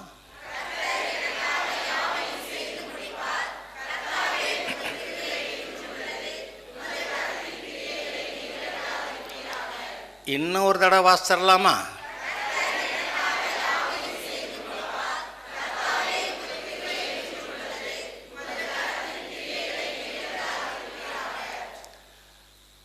கர்த்தர் எனக்காக யாவையும் செய்து முடிப்பார். இருதயத்தில் நம்பலாமா? பல சமயத்தில் வாசிக்கிறோம், கேட்குறோம், கொஞ்ச நேரத்தில் மறந்து போயிடுது. சில ஆட்களுக்கு பைபிள் வாசிச்சுக்கிட்டே போனால், முன்னாடி வாசிச்சுக்கிட்டே போனால் பின்னாடி மறந்துக்கிட்டே வருது. அப்படி இல்லை. இந்த வார்த்தைகளை நம்முடைய இருதயத்திலே வைப்போமாக. இயேசு கிறிஸ்து மனுஷகுமாரன். அவர் வசனங்களை விதைக்கிறார் என்று மத்தேயு 13வது அதிகாரத்தில் எழுதியிருக்கிறது. அங்கே விதைக்கிறவன் விதைக்க புறப்பட்டான் என்று சொல்லிட்டு மனுஷகுமாரன் விதைக்கிறார். எதை விதைக்கிறாரு? வாக்கு தத்த வசனங்களை விதைக்கிறார். நான் உனக்கு இதை செய்வேன், நான் உன்னை குணமாக்குறேன், உன்னுடைய பண தேவைகளை சந்திப்பேன், உனக்கு சமாதானம் தருவேன், நீ சந்தோஷமாக வாழ, ஆசீர்வாதமாக வாழ. கொஞ்சம் குறைச்சி விடுங்க. சந்தோஷமாக வாழ, ஆசீர்வாதமாக வாழ எல்லாவற்றையும் நான் செய்து முடித்திருக்கிறேன், எல்லாவற்றையும் செய்து முடித்திருக்கிறேன். சொல்லுங்க பார்க்கலாம். இயேசு எனக்காக சிலுவையிலே யாவையும் செய்து முடித்து விட்டார். ஆதலால் அந்த நன்மைகள் என்னுடைய வாழ்க்கையிலே வரும். இயேசு எனக்காக சிலுவையிலே செய்து முடித்து சம்பாதித்த அந்த நன்மைகள் எனக்கு வரும். ஏற்ற காலத்திலே எனக்கு வரும். நான் குறைவுபடுவதில்லை. நான் தேவனுடைய பிள்ளையாக இருக்கிறேன், அவருடைய வீட்டிலே பிள்ளையாக இருக்கிறேன். அவருடைய ஆஸ்திகள் நான் எடுத்து அனுபவிக்க எனக்கு கொடுத்திருக்கிறார். கர்த்தருக்கு ஸ்தோத்திரம். எனக்காக யாவையும் செய்து முடித்திருக்கிறார் நினச்சாவே வாழ்நாள் முழுசுமே ஏதோ இன்றைக்கு தேவையல்ல, வாழ்நாள் முழுவதுமே நம்முடைய தேவைகளை சந்திக்கிறார். எனக்காக இருக்கிறாரு. எனக்கு ஒருத்தர் இருக்கிறாரு, என் தேவைகளை சந்திப்பார். எனக்கு ஒருத்தர் இருக்கிறாரு, இந்த காரியத்தை எனக்கு செய்து முடிப்பார் என்று நம்முடைய இருதயம் ஹோல் ஹார்ட்டடாக முழுசுமா எனக்கா எல்லாம் செஞ்சிருவாரியா. அப்புறம் நாளைக்கு என்ன செய்யறது, அடுத்த நாள் என்ன செய்யறது, 5 வருஷம் கழிச்சு என்ன செய்யறது, எல்லாத்தையும் செய்கிற ஒருத்தர் இருக்கிறார். எல்லாவற்றையும் செய்கிற ஒருவர் இருக்கிறார். அவர் எனக்கு எல்லாம் செய்து முடிப்பார். இந்த மனப்பக்குவத்தை நாம் வளர்த்து கொள்ள வேண்டும். சூழ்நிலைகளை பார்த்து நாம் எதுவும் தடுமாற வேண்டியதில்லை. நம்முடைய ஆசீர்வாதத்தை கெடுக்க பிசாசால கூட முடியாதுங்கிறது நமக்கு தெரிய கிடையாது. பிசாசு வந்துட்டான், பிசாசு என்னமோ செய்கிறான், பிசாசு என்னமோ செய்கிறான், ஏய் விட்டாங்க, பில்லி சோனியம் பண்ணிட்டாங்க. நான் சொல்லுகிறேன், பிசாசு நம்முடைய ஆசீர்வாதத்தை கெடுக்க முடியாது. ஆனால் கெடுக்கிறதுக்கு ஒரே ஒரு ஆள் இருக்கிறாங்க. யார் தெரியுமா? நம்ம தான். நம்முடைய இருதயம் மற்றவர்கள் ஏதோ சொல்லிட்டு போகிறாங்க, அவன் சொல்ல நாசமாக போகாது இது என்னெல்லாம் சொல்லுவான், அதை பற்றி நமக்கு என்ன கவலை? நம்முடைய இருதயம் ஜட்ஜ்மெண்டலாக நம்முடைய இருதயம் நம்மை பற்றி ஒரு தீர்ப்பு கொடுத்து, நீ அதிலெல்லாம் சரியில்லைல்ல, அதனால் உனக்கு இதெல்லாம் கிடைக்காதுல்ல. அதாவது கர்த்தர் நியாய தீர்ப்பு, நித்திய நியாய தீர்ப்பு கொடுக்குறாருங்கிறது அது வேறங்க. இந்த வாழ்க்கையிலே நம்முடைய இருதயம் சொல்லுகிறது தான் நமக்கு நடக்கிறது. நம்முடைய இருதயம் நன்றாக சொல்ல கடவுது. இப்போ எனக்காக யாவையும் செய்து முடிப்பார்னு சொல்லிக்கிட்டு இருக்கிற இருதயத்துக்கு எல்லாமே நல்லதாக நடக்குது. அவங்களுக்கு ஒரு குறவும் வர்றதில்லை. அவங்க ஐஸ்வர்யவான்களாக இருந்தாலும் நல்லா இருக்காங்க, ஆவரேஜ் லெவலில் இருந்தாலும் நல்லா இருக்காங்க, ஆவரேஜோட குறைவாக இருந்தால் கூட நல்லா தான் இருக்கிறாங்க திருப்தியாக. கட்டிலில் ஏறி படுக்க முடியாமல் தரையில் பாய் விரித்து படுத்துருக்கவங்க கூட ரொம்ப திருப்தியாக சந்தோஷமாக கர்த்தர் எனக்கா எல்லாம் செய்கிறாரு அப்படி சொல்லிக்கிட்டு இருக்கிறாங்க. கட்டில் வந்தால் தான் எனக்கு நல்லா செஞ்சாருன்னு அப்படி ஒன்றும் அவங்க சொல்லலை. வித்தியாசமான ஸ்ட்ரேட்டா, உயர்ந்த பெரிய பணக்காரர்கள், அப்புறம் அடுத்த லெவல், அப்புறம் நமக்கு கண் முன்னாடி இருக்கிற சில பணக்காரர்கள், அப்புறம் நம்மளை மாதிரி ஆவரேஜாக அதிலே உயர்ந்த நடுத்தர, கொஞ்சம் நடுத்தரத்தோட கீழே குறைந்த, அப்படி ஆவரேஜ் லெவலில் வித்தியாசமான அளவில் இருக்கிறாங்க. அப்புறம் நம்மளை விட இன்னும் தரமட்டத்தில் இருக்கிறவங்களும் இருக்காங்க. எந்த தரமட்டத்தில் இருக்கிறவங்களும் கூட இயேசுக்குள்ளே இருக்கும்போது அவங்க சொல்ல முடியுது, எனக்காக யாவையும் செய்து முடிக்கிறாருன்னு. நீங்கள் நினைக்கிறீங்களா பணக்காரங்க மட்டும்தான் அந்த வார்த்தையை எனக்காக செய்து முடிக்கிறாருன்னு சொல்கிறாங்கன்னு? பணக்காரங்க சொல்கிறத விட சாதாரண ஆளுக தான் இயேசு எனக்காக யாவையும் செய்து முடிக்கிறார் அப்படி சொல்கிறாங்க. நான் ரொம்ப ஆச்சரியப்படுவேன். சாதாரண பெண்கள் எல்லாம் அவங்க பாட்டுக்கு ஏற்ற காலத்தில் கல்யாணம் ஆகி போயிடுறாங்க. ஹலோ, தாங்க ரொம்ப விசேஷமான ஆளுகன்னு நினச்சிக்கிட்டு எனக்கு இப்படி அப்படின்றவங்களுக்கெல்லாம் கடைசிக்கு பார்த்தா நின்னே போயிட்டுருக்காது. என்னன்னு வழங்க மாட்டேங்குது. ஏன்யா? சாதாரணமாக ஆண்டவர் எனக்கு போதும்ன்ட்டு பேசாமல் இருக்கிறவங்க ஆண்டவர் எனக்காக யாவையும் செய்து முடிப்பார். அவங்க இவ்வளோ விளக்கமாக சொல்ல வேண்டியதில்லை. ஆண்டவர் எனக்காக யாவையும் செய்து முடிப்பார்னு சொல்ல வேண்டியதில்லை. ஆண்டவர் செய்வார். சொல்ல கடவுள் செய்வாருங்க, ஆண்டவர் செய்வாருங்க. அவ்வளவுதான். அவங்களுக்கு வேறு ஜபமும் தெரியாது, அறிக்கையும் தெரியாது. ஆண்டவர் செய்வாருங்க அப்படின்னு சாதாரண ஆள்கள் ஆண்டவர்கிட்ட நன்மையை எதிர்பார்க்கறது ரொம்ப சுலபமாக இருக்குது. செய்வாருன்றாங்க, செஞ்சுக்கிட்டே போகிறார் அவர். ஆனால் சில பெரிய ஆட்கள் நாங்கள் ரொம்ப அழகாக இருக்கேன் அப்படின்னா அது என்னன்னு தெரியல, அப்படி சில ஆட்கள் நின்றுட்டே இருக்கிறாங்க. எங்கன்னு கேட்டால் இருதயம் ஆண்டவர் எனக்கு செய்வார்னு சொல்ல மாட்டேங்குது. ஆனால் நமக்கு தெரியணும். இப்போ அந்த என்னமோ செய்தியெல்லாம் கேட்டீங்க, யாக்கோபு விசுவாசத்தானான்னு கேட்டால் அவனுக்கு விசுவாசத்துக்கு சம்மந்தம் இல்லாத மாதிரி பேசிக்கிட்டு இருக்கிறான். ஆனால் அந்த சொத்து வேணும். அவன்கிட்ட கூழுக்காக அந்த சொத்தையே விலை பேசி வாங்கிட்டான். அது சொத்து வேணும், சொத்து வேணும், சொத்து வேணும். இவனுக்கு இன்னும் சொல்கிறேன், அங்கே ஓடிக்கிட்டு இருக்கான், கொண்டு விடுவான்டான்னு சொல்லிட்டு ஓடிக்கிட்டு இருக்கான். சொத்தை திருப்பி கொடுப்பாருன்னா எப்படி? எனக்கு திருப்பி கொண்டு வந்து சொத்தெல்லாம் கொடுப்பாருன்னா இவன் என் மனநிலையை பாருங்க. விசுவாசமாக இது திருப்பி கொடுப்பாருன்னா, என்னை கொண்டு வந்து சேர்ப்பாருன்னா, திருப்பி கொடுப்பாருன்னா சொன்ன மாதிரி கமிஷன் கொடுக்குறேன் மாதிரி 10% தசம பாகம் கொடுக்குறேன்றான். ஆனால் இவனுடைய இருதயம் கர்த்தரை தேடி இருந்தது. குணசாலியான கூடாரவாசியாக இருந்தவன். அவனுக்கு கர்த்தரை தேடுற மனநிலை இருந்துச்சுங்கிறது எப்படி தெரியுது? அங்கே ஜீவன் தப்ப ஓடி போய் லாபான் வீட்டில் இருந்தாலும் கூட கர்த்தரை நம்பிக்கிட்டே இருந்திருக்கிறான். கர்த்தரை நம்பியே இருந்ததுனால கர்த்தர் அவனுக்கு ஏற்ற மனைவியை கொடுத்தாருமில்ல, 1க்கு 4 கொடுத்து அது அவனுக்கு பெரிய திண்டாட்டமாக போச்சு. கர்த்தர் சொன்னாராம், இந்தா பாரு, அந்த ஆடுகள் பொழிகிற போது எதை மாதிரி குட்டி போடு பாரு, அந்த வரியும் புள்ளியுமா அவன் எல்லாம் பட்டையை உரித்து அங்கே போட்டான்னா இது இவன் விசுவாசம். பட்டையை உரித்து போட்டதை பார்த்தா அது பொழிஞ்சது. இவன் விசுவாசத்துக்கு ஏற்றாப்புல எல்லாம் நடந்துருச்சு.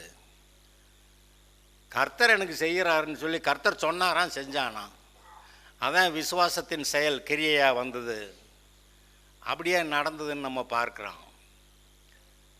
ஆக விசுவாசம் அறகுறையாக இருந்தால் கூட கர்த்தரை நம்பி முன்னேறி போகிறவங்களுக்கு ஏதோ நன்மை நடக்கிறது. நீங்களும் நானும் கர்த்தரை நம்பி முன்னேறி போயிட்டுருக்குறோம். நமக்காக யாவையும் செய்கிறவர் இருக்கிறார். இந்த இடத்துல நான் இப்போ சொன்னேன், நம்முடைய இருதயம்தான் ஜட்ஜ்மெண்டலாக ஆயிடுதுன்னு சொல்லி. நம்முடைய இருதயம்தான் பார்த்து நமக்கு நன்மை நடக்காதுன்னு இது அதெல்லாம் பிசாசு நம்மகிட்ட சொல்கிற வார்த்தைகள். அது ஏன் அப்படி நம்முடைய இருதயமே சொல்ல வருதுன்னா, நாமே தரக்குறைவான சில காரியங்களை செய்துவிட்டு அதனால் நம்முடைய இருதயம் குத்தப்பட்டு நமக்கு எப்படி நல்லது நடக்கும் அப்படின்னு சொல்கிற மாதிரி சில காரியங்கள் நடந்துருது. அதனால தான் நம்ம இந்த விஷயங்களில் ரொம்ப அதிகமாக போகிறதில்ல. என்ன சொல்லுவேன் நான், நீதிமொழிகள் 4வது அதிகாரம் 20 வாசிக்கலாமா? நீதிமொழிகள் 4வது அதிகாரம் 20 முதல், என் மகனே என் வார்த்தைகளை கவனி, என் வசனத்துக்கு உன் செவியை சாய், அவைகள் கண்களுக்கு முன்னே இருப்பதாக இருதயத்திலே வைத்து காத்துக்கொள். அவைகளை கண்டுபிடிக்கிறவர்களுக்கு அவைகள் ஜீவனும் உடலுக்கெல்லாம் ஆரோக்கியமாம். ஆதலால் உன் இருதயத்தை எல்லா காவலோடும் காத்துக்கொள்.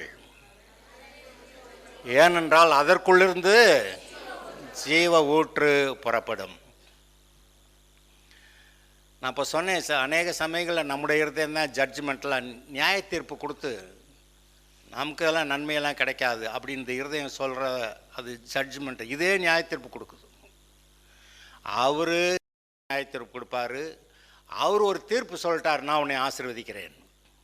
இப்போ யாக்கோபுட்ட சொன்ன மாதிரி, நீ உன்னை ஆசீர்வதித்து நான் உன்னை திருப்பி கொண்டு வருவேன், நான் திருப்பி கொண்டு வர வரைக்கும் உன்னை கைவிடுவதில்லையாக்கும் அப்படின்லாம் சொல்லிட்டார்.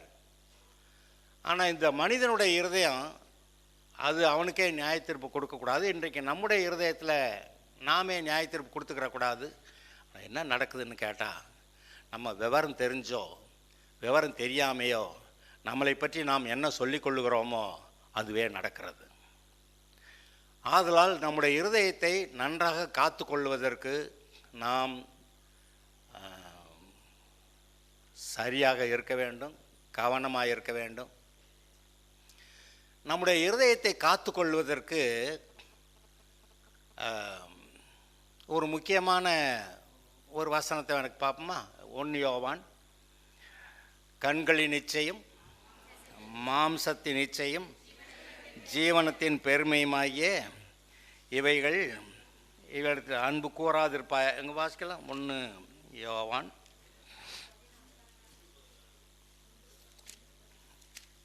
இந்த வர்றேன்.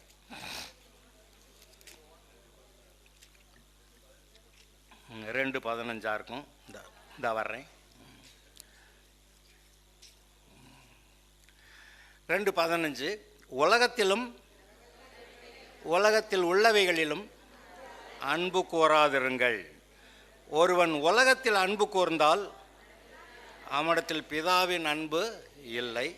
ஏனெனில் ஏன் வருது? அந்த உலகத்தின் அன்பு தான் அந்த பின்னாடி ஏனெனில்னு வருது. ஏனெனில் மாம்சத்தின் இச்சையும் கண்களின் இச்சையும் ஜீவனத்தின் பெருமையுமாகிய உலகத்தில் உள்ளவைகள் எல்லாம் பிதாவினால் உண்டானவைகள் அல்ல, அவைகள் உலகத்தினால் உண்டானவைகள். உலகமும் அதன் ஆசை அதன் இச்சையும் ஒழிந்து போம். தேவனுடைய சித்தத்தின்படி செய்கிறவனோ என்றென்றைக்கும் நிலைத்திருப்பான். இந்த வசனம் திரும்ப இதை ஒரு தடவை வாசிச்சிடலாமா? உலகத்தில் உள்ளவைகளிலும் அன்பு கூறாதிருங்கள். ஒருவன் உலகத்தில் அன்பு கூர்ந்தால் அவனிடத்தில் பிதாவின் அன்பில்லை. ஏனெனில் மாம்சத்தின் இச்சையும் கண்களின் இச்சையும் ஜீவனத்தின் பெருமையுமாகிய உலகத்தில் உண்டவைகள் எல்லாம் பிதாவினால் உண்டானவைகள் அல்ல, அவைகள் உலகத்தினால் உண்டானவைகள். உலகமும் அதன் இச்சையும் ஒழிந்து போம். தேவனுடைய சித்தத்தின்படி செய்கிறவனோ என்றென்றைக்கும் பிழைப்பான். இப்போ இது இன்னும் கொஞ்சம், இப்போ என்ன போட்டிருக்கு? கண்களின் இச்சை, மாம்சத்தின் இச்சை, கண்களின் இச்சை, ஜீவனத்தின் பெருமை. இது மூணு தான் இந்த இடத்துல பிசாசுடைய குணமாக சொல்லியிருக்கு. அவனுக்கு எதெல்லாம் இச்சை? கண்களின் இச்சை, மாம்சத்தின் இச்சை, ஜீவனத்தின் பெருமை. அப்போ பெருமை பிடிச்சவன், அந்த குணம் நம்மக்கிட்ட இருந்தால் அது பிரச்சனை. அதனால தான் பெருமை நமக்கு ஆகாது. பெருமை உள்ளவர்களுக்கு தேவன் எதிர்த்து நிற்கிறார். அப்போ அந்த பெருமை, இப்போ நம்ம எதையாவது குறித்து பெருமை படுகிறதுனா அது எங்கேயோ நம்மகிட்ட பிசாசு எங்கேயோ நுழையிறான் அப்படின்னு காட்டுது. அப்புறம் அடுத்து என்ன இருக்குது? பெருமை, அது ஜீவனத்தின் பெருமை தவிர அப்புறம் மீதி இருக்கிறது மாம்சத்தின் இச்சை, கண்களின் இச்சை. மாம்சத்தின் இச்சைன்னா இந்த சரீரம் என்னெல்லாம் தப்பு தப்பாக பண்ணணுன்னு ஆசைப்படுதோ. இச்சைன்னா என்ன அர்த்தம்? ஆசை, தவறான ஆசை. இந்த சரீரம் தவறான காரியங்களை செய்ய ஆசைப்படுதுன்னா அதை மாம்சத்தின் இச்சை. கண்களின் இச்சைன்னா அதே மாம்ச காரியங்களை கண்ணால் பார்த்து பார்த்து சந்தோஷப்படுறது. நிறைய காரியங்களை செய்ய முடியாது, ஆனால் அது பார்த்து பார்த்து சந்தோஷப்படுறது. கேட்டும் சந்தோஷப்படலாம். மாம்சத்தின் இச்சை, கண்களின் இச்சை, ஜீவனத்தின் பெருமை. இது மூணு தான். அது என்ன சொல்லிவிட்டாரு? இவைகள் பிதாவினால் உண்டானவைகள் அல்ல, அவைகள் உலகத்தினால் உண்டானவைகள். உலகம்ங்கிற வார்த்தை எது? பிசாசும் உலக மனிதர்கள், ரட்சிக்கப்படாத எல்லா மனிதர்களையும் சேர்த்து தான் உலகம்னு அந்த வார்த்தை சொல்லுகிறது. அப்போ இந்த உலகத்தில் உண்டானவைகள் அப்படின்னு சொல்லிட்டாரு. மாம்சத்தின் நிச்சயம், கண்களின் நிச்சயம், ஜீவனத்தின் பெருமையும் உலகத்தில் உண்டானவை, உலகத்திலிருந்து உண்டானவைகள்னு சொல்லிட்டாரு. உலகமும் அதன் இச்சையும் ஒழிந்து போகும். அது இனிமேல் இருக்காது ஒரு காலத்தில். இயேசு வருவார், சபையை எடுத்துகிட்டு போவார். மீதி இருக்கிறவங்களாம் அந்த அக்கறை, அந்த அந்த உபத்திரவத்தில் கடந்து சாவாங்க. அப்புறம் 1000 வருஷ அரசாட்சி, புதிய வானம் புதிய பூமி போகிறப்ப அதெல்லாம் இல்லாமல் போகுது. இங்கே இன்னொரு வசனத்தை பார்க்கலாம். 1 யோவான் 3வது அதிகாரத்தில் 20. நம்முடைய இருதய ஜட்ஜ்மெண்டல் கண்டிஷனுக்கு வருதுன்னு சொன்னேன். நியாயத்தீர்ப்பு, நம்ம நாமே நியாயம் தீர்த்து கொள்கிற ஒரு மனநிலையை இருதயம் கொண்டு வருதுன்னு சொன்னேன். அது இங்கே நம்ம தெளிவாக பார்க்கலாம். நம்முடைய இருதயமே நம்மை குற்றவாளிகளாக தீர்க்குமானால், இது பாருங்க, நம்ம கர்த்தருக்குள்ள நீதிமானா இல்லை பாவியா? எதை நம்முடைய இருதயம் தெரிந்து கொள்ளுகிறது? இந்த இருதயம் பார்த்து நம்ம அதெல்லாம் செஞ்சோம் பாவி அப்படின்னு சொல்ல நம்ம அனுமதிக்கிறோமா? இல்லை, நான் அதெல்லாம் விட்டுட்டு வந்துட்டேன், நான் மனம் திரும்பிட்டேன், இயேசுவை ஏற்றுக்கிட்டேன், என்னுடைய பழங்கால வேறதை, ஆனால் இப்போ நான் கிறிஸ்துவுக்குள்ளே இருக்கேன், நான் புது சிருஷ்டியாக இருக்கிறேன், பழையவைகள் ஒழிந்தன, ஆனால் எல்லாம் புதிதாயின, இப்போ இயேசு என்னோட கூட இருக்கிறாரு, நான் கிறிஸ்துவுக்குள்ளே தேவனுடைய நீதியாக இருக்கிறேன். ஆதாம் செஞ்சப்போ பாவம், அந்த அந்த அவன் மகிமை அவன்கிட்ட கர்த்தர் கொடுத்துருந்தார், அதை இழந்துட்டான். எல்லோரும் பாவம் செய்து தேவ மகிமை அற்றவர்களாக தான் ஆனாங்க. நான் இயேசுவை ஏற்றுக்கிட்டேன். இப்போ அவர் என்னை நீதிமானாக மாற்றியிருக்கிறாரு, என்னை பரிசுத்தமாக்கியிருக்கிறாரு, கர்த்தருடைய மகிமை என் மேலே இருக்குது. இதை நம்முடைய இருதயம் சொல்லுமானால்,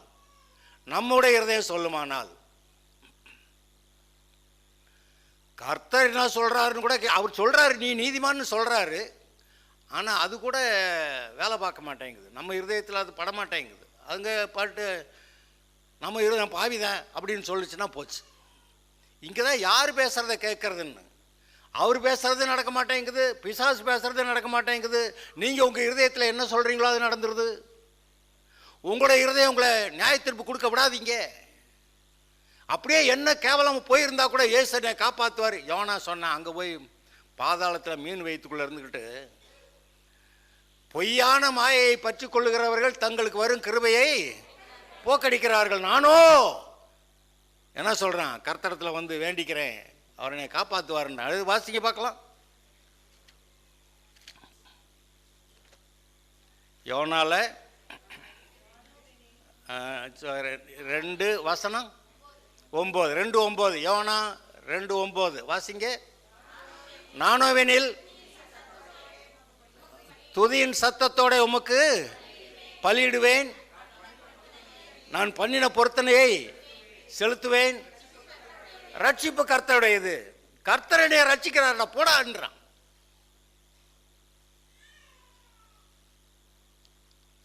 பாதாளத்துக்கு போயிட்டேன்றான், பூமியின் தாழ்பாள்கனே மூடுதுன்றான்.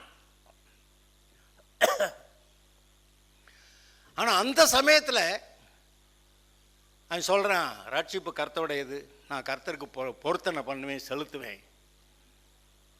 எங்க படுத்துக்கிட்டு? மீன் வயிற்றுக்குள்ள, அது கடல் ஆழத்தில் போய் உட்கார்ந்துருச்சு. அந்த நேரத்தில் அவனுடைய இருதயம் என்ன சொன்னிச்சோ அது நடந்துருச்சு. உங்களுடைய நெருக்கடியான நேரத்திலே நீங்கள் சரியாய் பேசுவீர்களா? உங்கள் இருதயம் சரியாக வச்சுக்கிருவீங்களா? கண்களின் இச்சை, மாம்சத்தின் இச்சை, ஜீவனத்தின் பெருமை, அது வேண்டான்னு சொன்னோம்.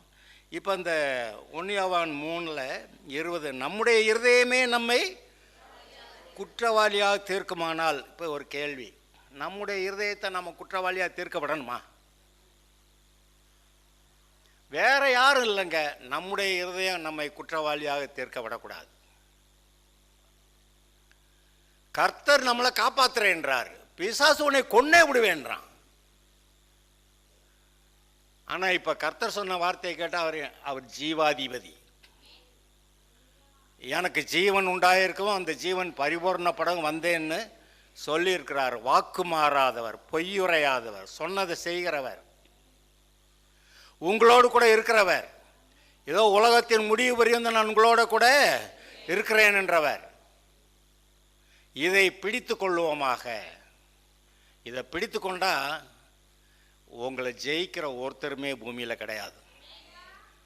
வானத்திலிருந்து வர்ற தூதனும் கிடையாது, பூமியில் இருக்கிற மனுஷனும் கிடையாது, எந்த பாதாளத்தில் இருக்கிற பிசாசும் கிடையாது. அது வார்த்தைகள்லாம் வேறு வார்த்தைகள் அல்ல.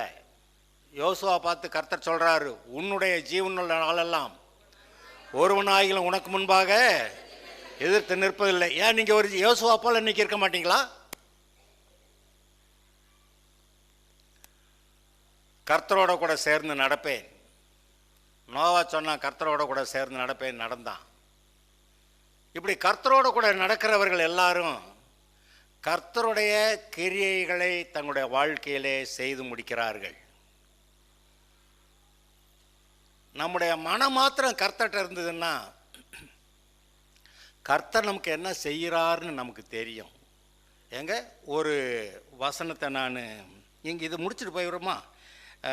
நம்முடைய இருதயமே நம்ம குற்றவாளிகளாக தீர்க்குமானால் தேவன் நம்முடைய இருதயத்திலும் பெரியவராயிருந்து சகலத்தையும் அறிந்திருக்கிறாரே. பிரியமானவர்களே, நம்முடைய இருதயம் நம்மை குற்றவாளிகள் என்று தீர்க்காதிருந்தால்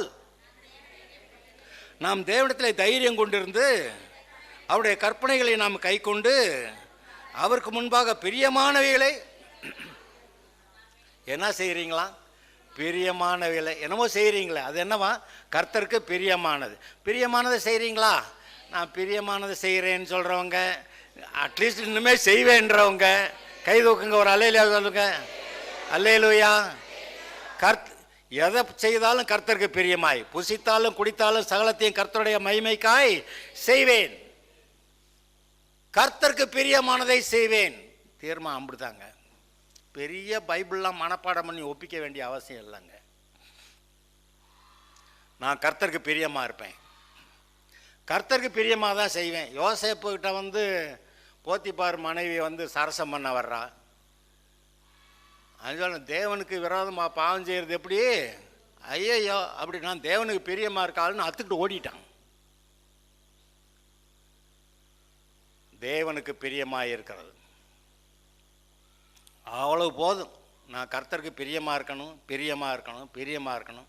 உன் வழிகளிலெல்லாம் அவரை நினைத்துக்கொள், அப்பொழுது அவர் உன் பாதையை செவைப்படுத்துவார், அப்படியெல்லாம் சொல்லியிருக்கு. இப்போ இதில் பிரியமானவர்களே, நம்முடைய இருதயம் நம்மை குற்றவாளிகள் என்று தீர்க்காதிருந்தால் நம்முடைய இருதயம் நம்மளை குற்றவாளின்னு தீர்க்க விடாதீங்க.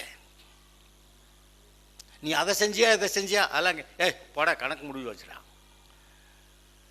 அது பழைய மனுஷன், பாவ மனுஷன் அதை செஞ்சான். இன்றைக்கு நான் கிறிஸ்துவுக்குள்ளே இருக்கேன், புது சிருஷ்டியாக இருக்கிறேன், பழையவைகள் ஒளிந்தன, எல்லாம் புதியதாயின. நான் இப்போ கரெக்டாக இருக்கேன், க்ளீனாக இருக்கேன், என் இருதயம் நல்லா இருக்குது. இந்த இருதயத்தை இப்படி வச்சுக்கோங்க. இந்த இருதயத்தை எல்லா காவலோடும் இது போல் வச்சுக்கோங்க, காத்துக்கங்க. உங்கள் வாழ்க்கையில் ஒரு தீமை கூட உங்கள்கிட்ட வராது. அவர் கண்மணி போல காக்கிறவர், உள்ளகையில் வரைந்திருக்கிறவர், சுற்றிலும் அக்கினி மதிலாய் சூழ்ந்திருக்கிறவர், கர்த்தருக்கு பயந்தவர்களை சூழ கர்த்தருடைய தூதன் பாளையம் இறங்கி அவர்களை விடுவிக்கிறான். மனசுங்க, மனசு மனசு மனசு நம்முடைய மனசு கர்த்தருக்கு பிரியமாக இருக்கட்டும். அப்போ அது எனக்காக யாவையும் செய்து முடிக்கும்னு அதே சொல்லிடும். ஏன் தப்பு தப்பாக சொல்லுது? நம்ம ஏதோ பழசெல்லாம் நம்ம தப்பு தப்பாக நினச்சிக்கிட்டு இருக்கிறதுனால தான் அது தப்பு தப்பாக சொல்லுது. உங்கள் மனசு தான் உங்கள் சரீரத்தை ஆளுகை செய்யுது. உங்கள் மனசுப்படி தான் உங்கள் வாழ்க்கை அமையுது. அதனால் உங்கள் மனசு, இது உங்கள் கண்ட்ரோலில் இருக்கிற மனசு, உங்கள் கண்ட்ரோலில் இருக்க மனசை நல்லா வச்சுக்கிறது. நம்முடைய இருதயமே நம்மை குற்றவாளிகளாக தீர்க்குமானால் தேவன் நம்முடைய இருதயத்திலும் பெரியவராக இருந்து சகலத்தையும் அறிந்திருக்கிறார். நம்ம குற்றவாளின்னு சொல்லிட்டோம்னா, ஆமாம்மா தெரியும்டா, ஆதாமுடைய காலத்திலேருந்து நீங்கள்லாம் என்ன எப்படிப்பட்ட ஆளுகன்னு எனக்கு தெரியும்ன்றவார்.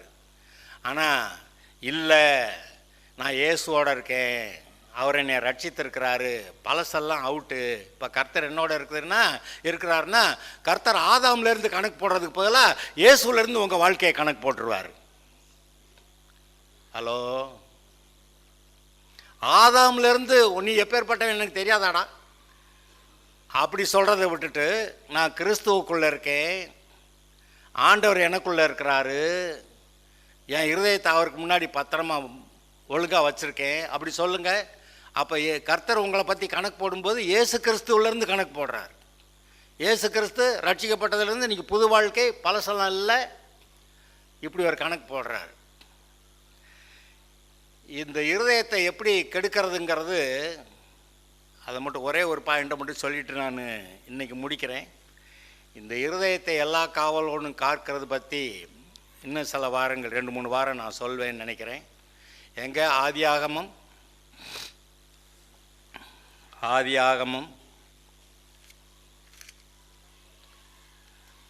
9வது அதிகாரம். ஆதியாகமத்தில் 6, 7, 8 என்னது விஷயம்? அது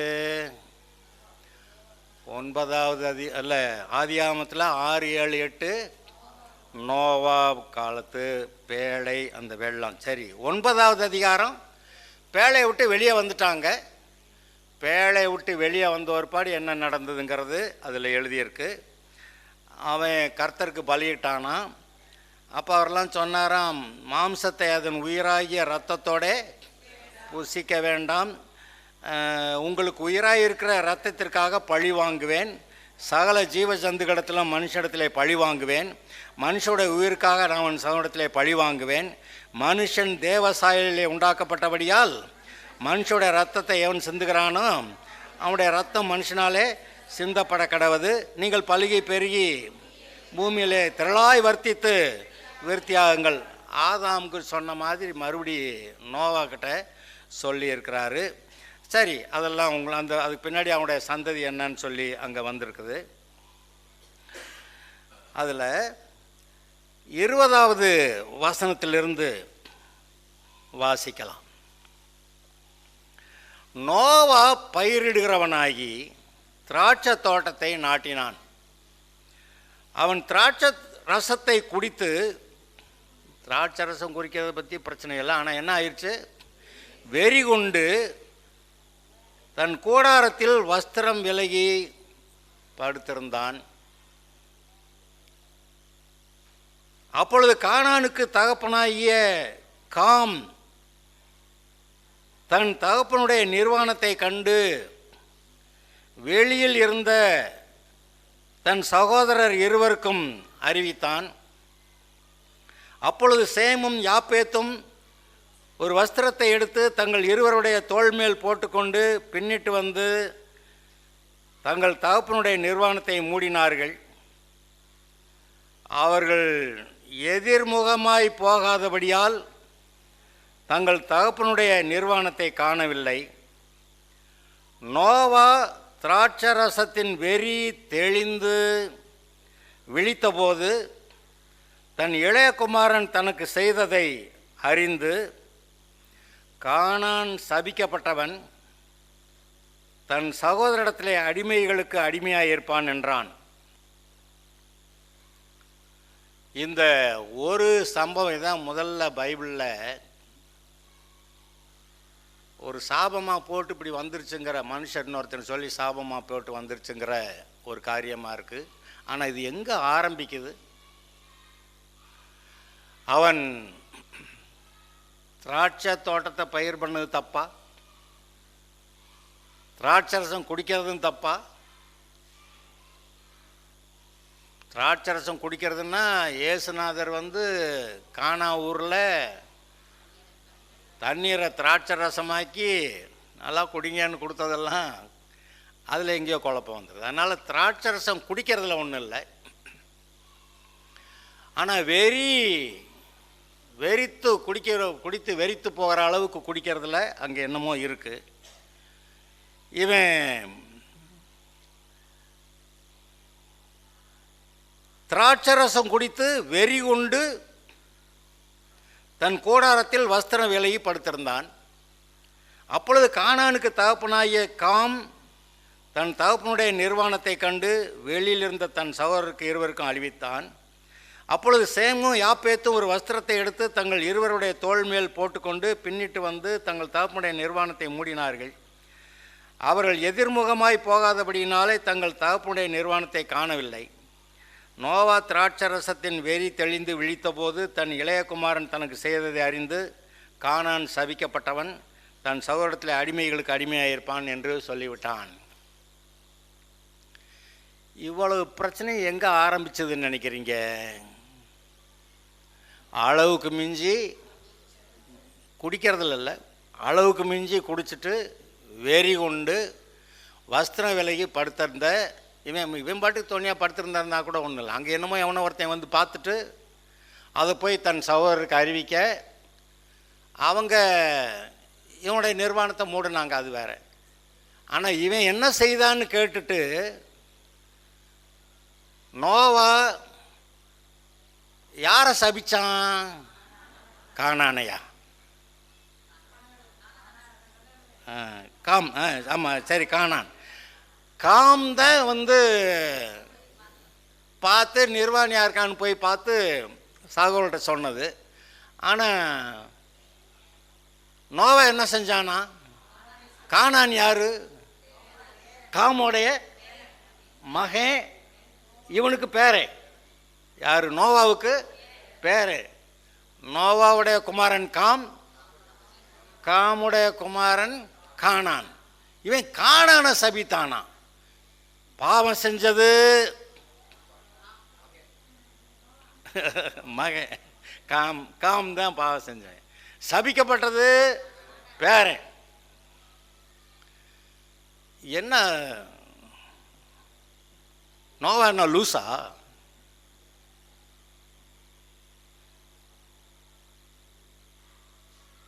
தன் சகோதரத்தில் அடிமைகளுக்கு அடிமையாக இருப்பான்னு நல்ல ஆசீர்வாதம் தான்.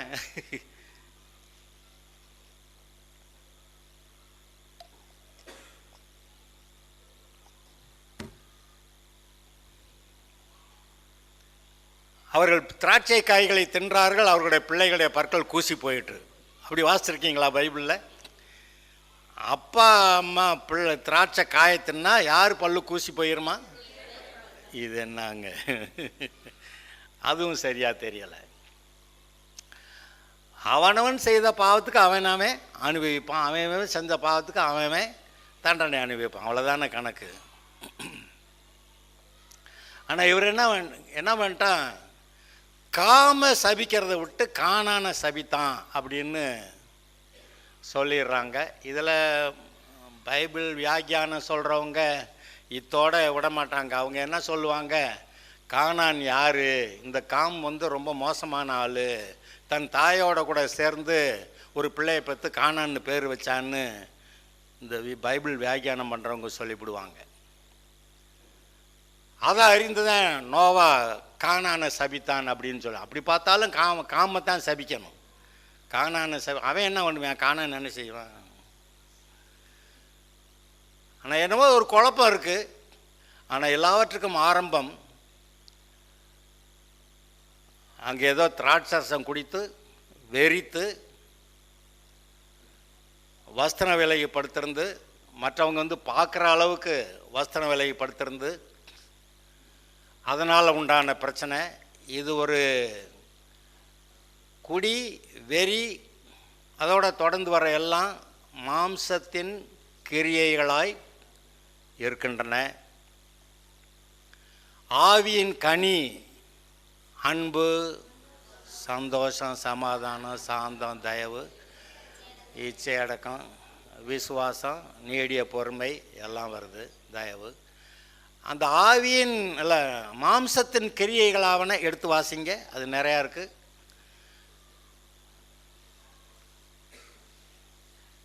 மாம்சத்தின் கிரியைகளாவன வாசிங்க பார்க்கலாம். வாசிங்க. எத்தனாவது வாசனம் சொல்லுங்க? 5:19. எல்லாரும் எடுத்துட்டீங்களா? எல்லாரும் ஒரு தடவை பார்த்துக்கலாம். வாசிங்க.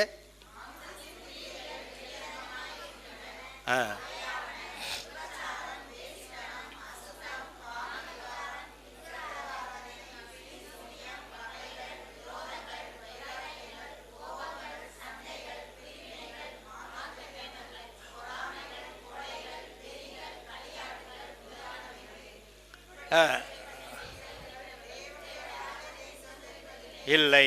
சரி, இதில் லிஸ்ட்டு பெரிய லிஸ்ட்டாக இருக்குது. அது ஆவியின் கடையை நம்ம சொல்லிட்டோம்.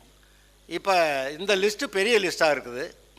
இத்தனையும் மாம்சத்தின் கிரியைகள்னு அப்போ இதில் ஏதாவது நம்மக்கிட்ட இருந்தால் ஏதோ ஒரு விதத்தில் மாம்ச இச்சை அங்கே இருக்குது, அதை கழட்டி விடுவோமாக. நான் வழக்கமாக சொல்லுவேன், இச்சியாதேன்னு சொல்லியிருக்கிறாரு. நம்ம இயேசுவை ஏற்றுக்கிட்டோம், பரிசுத்த ஆவியானவர் நமக்குள்ளே இருக்கிறாரு, அவர் நமக்கு தேவனுக்கேற்ற மனநிலையை கொடுக்குறாரு. அதனால் எந்த இச்சையும் நமக்கு அவர் வடவிடுறதில்ல, நாம் அதை அனுமதிக்கிறதில்ல. இச்சியாதிருப்பாயாகன்னு சொன்னார், இச்சைக்கு இடம் கொடுக்கல. கர்த்தர் என்னோட கூட இருக்கிறாரு. நான் கர்த்தருக்கு பரிசுத்தம் என்று எப்படி சொல்கிறான்? எந்த இச்சையும் நமக்கு இல்லை. இயேசு சொன்னார், ஒரு ஸ்திரியை இச்சையோடு பார்க்குற எவனும் அவளோட விபசாரம் செய்தாயிட்டுன்றார். இச்சையோடு பார்த்தா போச்சுன்றார். இதில் என்ன பெரிய ஆச்சரியம்னா, நமக்கு அந்த இச்சை வருகிறதில்லை. நம்ம கர்த்தரை கீழ்ப்படிஞ்சு நடக்கும்போது அந்த இச்சை வருகிறதில்லை. நம்மளா போய் அங்கே அப்படியே போகத்தான் அப்புறமேலு அவனவன் தன் சுய இச்சையினால் இழுக்கப்பட்டு சிக்குண்டு சோதிக்கப்படுகிறான். அப்போ இச்சைக்கு நம்மளா இடம் கொடுத்து போக தான் அது இச்சைன்னா உடனேவா பாவத்தை பிறப்பிச்சிருச்சு. அது கற்பம் தரித்து அது பிள்ளை பெறதுக்கான ஒரு நேரம் இருக்கு, அப்புறம் தான் அந்த பாவம் பிறப்பிக்கப்படுகிறது. அப்போ இப்போ இச்சை வந்தாவே தப்பிச்சு ஒடியாந்துடலாம். அந்த இச்சை நமக்கு அவசியம் இல்லை, அது பிசாசின் காரியமாக இருக்கிறது. விலைக்கு வச்சிடறோம். ஆவியானவர் நம்மை நடத்துகிறார். அந்த 10 கற்பனை கூட சொல்லுவாங்க, இச்சையாதிருப்பாயாகங்கிற ஒரு கற்பனை யாரும் மேற்கொள்ள முடியாது, ஜெயிக்க முடியாதும்பாங்க. ஆனால் நம்ம இயேசுவை ஆண்டவராக ஏற்றுக்கொண்டவர்கள் நமக்கு இச்சை வர்றதில்லை, அந்த இச்சையை நம்ம தேடி போகிறதும் இல்லை. நம்முடைய இருதயத்தை எல்லா காவலோடு நன்றாய் காத்து கொண்டு இருக்கிறோம். பரிசுத்த ஆவியிலே நிரம்ப உங்களுடைய இருதயம் ஆயத்தமாக இருக்கிறது. நிரம்புவீங்களா?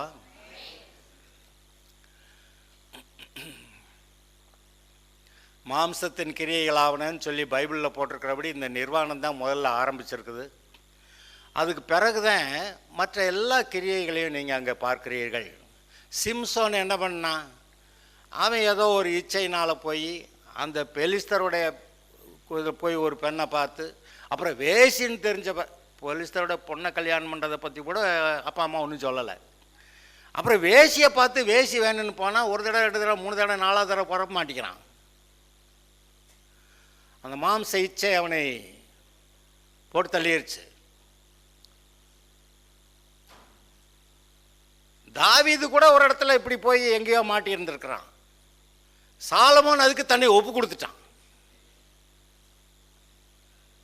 அதெல்லாம் நமக்கு எடுத்துக்காட்டுகளாய் இந்த சமாச்சாரம் நமக்கு ஆகாது அப்படின்னு சொல்லுகிறதாக நமக்காக எழுதியிருக்கிறது. ஆதலால் நம்முடைய இருதயத்தை அந்த இச்சை இல்லாத அளவுக்கு, அப்போ என்ன செய்யணும்? நீங்கள் ஆவிக்கேற்ற விதமாய் நடந்து கொண்டால் மாம்சத்தின் கிரியை நிறைவேற்ற மாட்டீர்கள்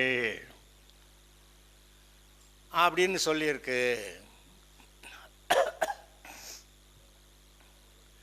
அதனால் இந்த ஒரு காரியம் நம்மை பரிசுத்த ஆவியிலே நிரம்ப விடாமல், ஆவிக்கேற்றபடி நடக்க விடாமல், இந்த நிர்வாணம் இவனுடைய வாழ்க்கையில் எப்படி ஆரம்பித்தது, மகன் காரியமும் சரி பேரனுடைய காரியமும் சரி, அந்த ஒரு வம்சமே அது சபிக்கப்பட்டதா?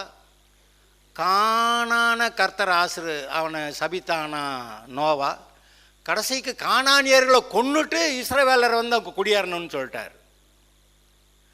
கானானியர்களை கொன்றுவிட்டு, கானானியர்களெல்லாம் கடைசிக்கு என்ன ராட்சத பிறவிகளாக இருந்தாங்கன்னு அந்த கணக்குக்கு போயிடுச்சு.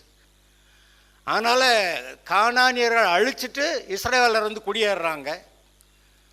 அது எங்கேயோ ஒரு இடத்துல சபிக்கப்பட்டது, ஏதோ ஒரு இடத்துல தவறு நடந்திருக்கிறது. தவறு நடந்திருந்தாலும் அதாவது மனம் திரும்ப வேண்டிய அளவுக்கு மனம் திரும்பி இருந்தால் பிரச்சனை இருந்திருக்காது. அவங்க மனம் திரும்பலை, அவங்க அக்கிரமம் ராட்சத பிறவிகள் எல்லாம் அழிஞ்சாங்க. இன்றைக்கு நம்முடைய இருதயத்தை செவ்வையாய் காத்துக்கொள்வதற்கு நம்முடைய இருதயம் நம்ம கர்த்தர் கேட்குற மாதிரி நல்லா இருக்கான்னு எப்பவும் பார்த்துக்கணும். ஆவிக்கேற்றபடி நடந்து கொள்கள்னு சொல்லியிருக்குது. அந்த ஒரு வசனத்தை நம்ம வாசிக்கலாம். கலாத்தியர் 5 இப்போ நம்ம வாசித்தோமே, 5:16. ஓகே, இந்த வரேன்.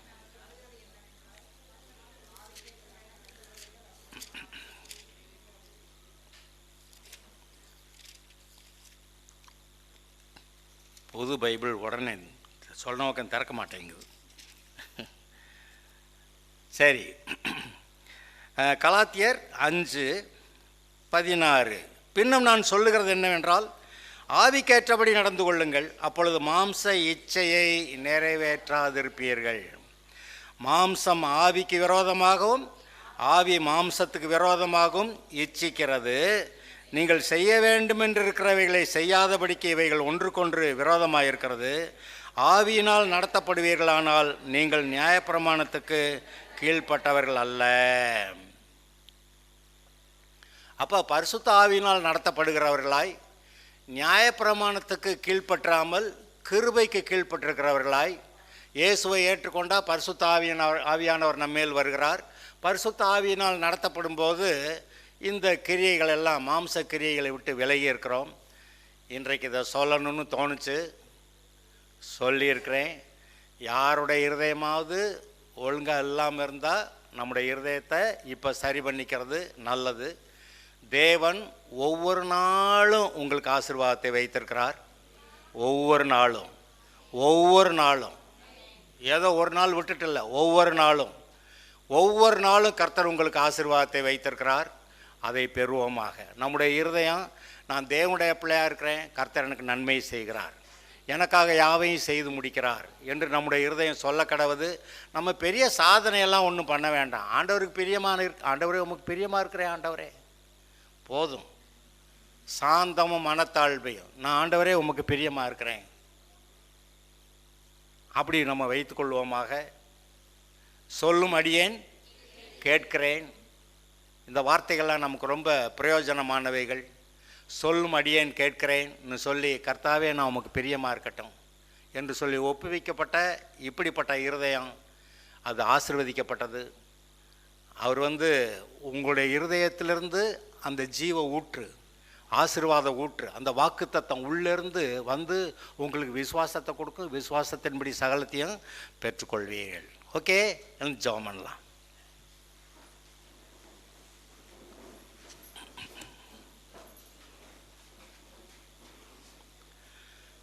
தேவனே நாங்கள் உம்மை ஸ்தோத்தரிக்கிறோம். ஒரு அறிவிப்பு, இந்த வாரம் மட்டும் யூத் மீட்டிங் இல்லை. ஹலோ, அடுத்த வாரம் இருக்குது. இந்த வாரம் மட்டும் யூத் மீட்டிங் சர்வீஸ் முடிஞ்சு இல்லை, அடுத்த வாரத்துலேருந்து இருக்கும். ஜெபம் பண்ணலாம். கர்த்தாவே, நாங்கள் உம்மை ஸ்தோத்தரிக்கிறோம். எங்களுடைய இருதயம் எங்களை குற்றவாளி என்று தீர்க்காதிருந்தால் எங்களுக்கு எந்த தீங்கும் இல்லை. எங்களுடைய இருதயம் எங்களை குற்றவாளி என்று தீர்க்குமானா அவ்வளவு பிரச்சனையும் வந்து விடுகிறது.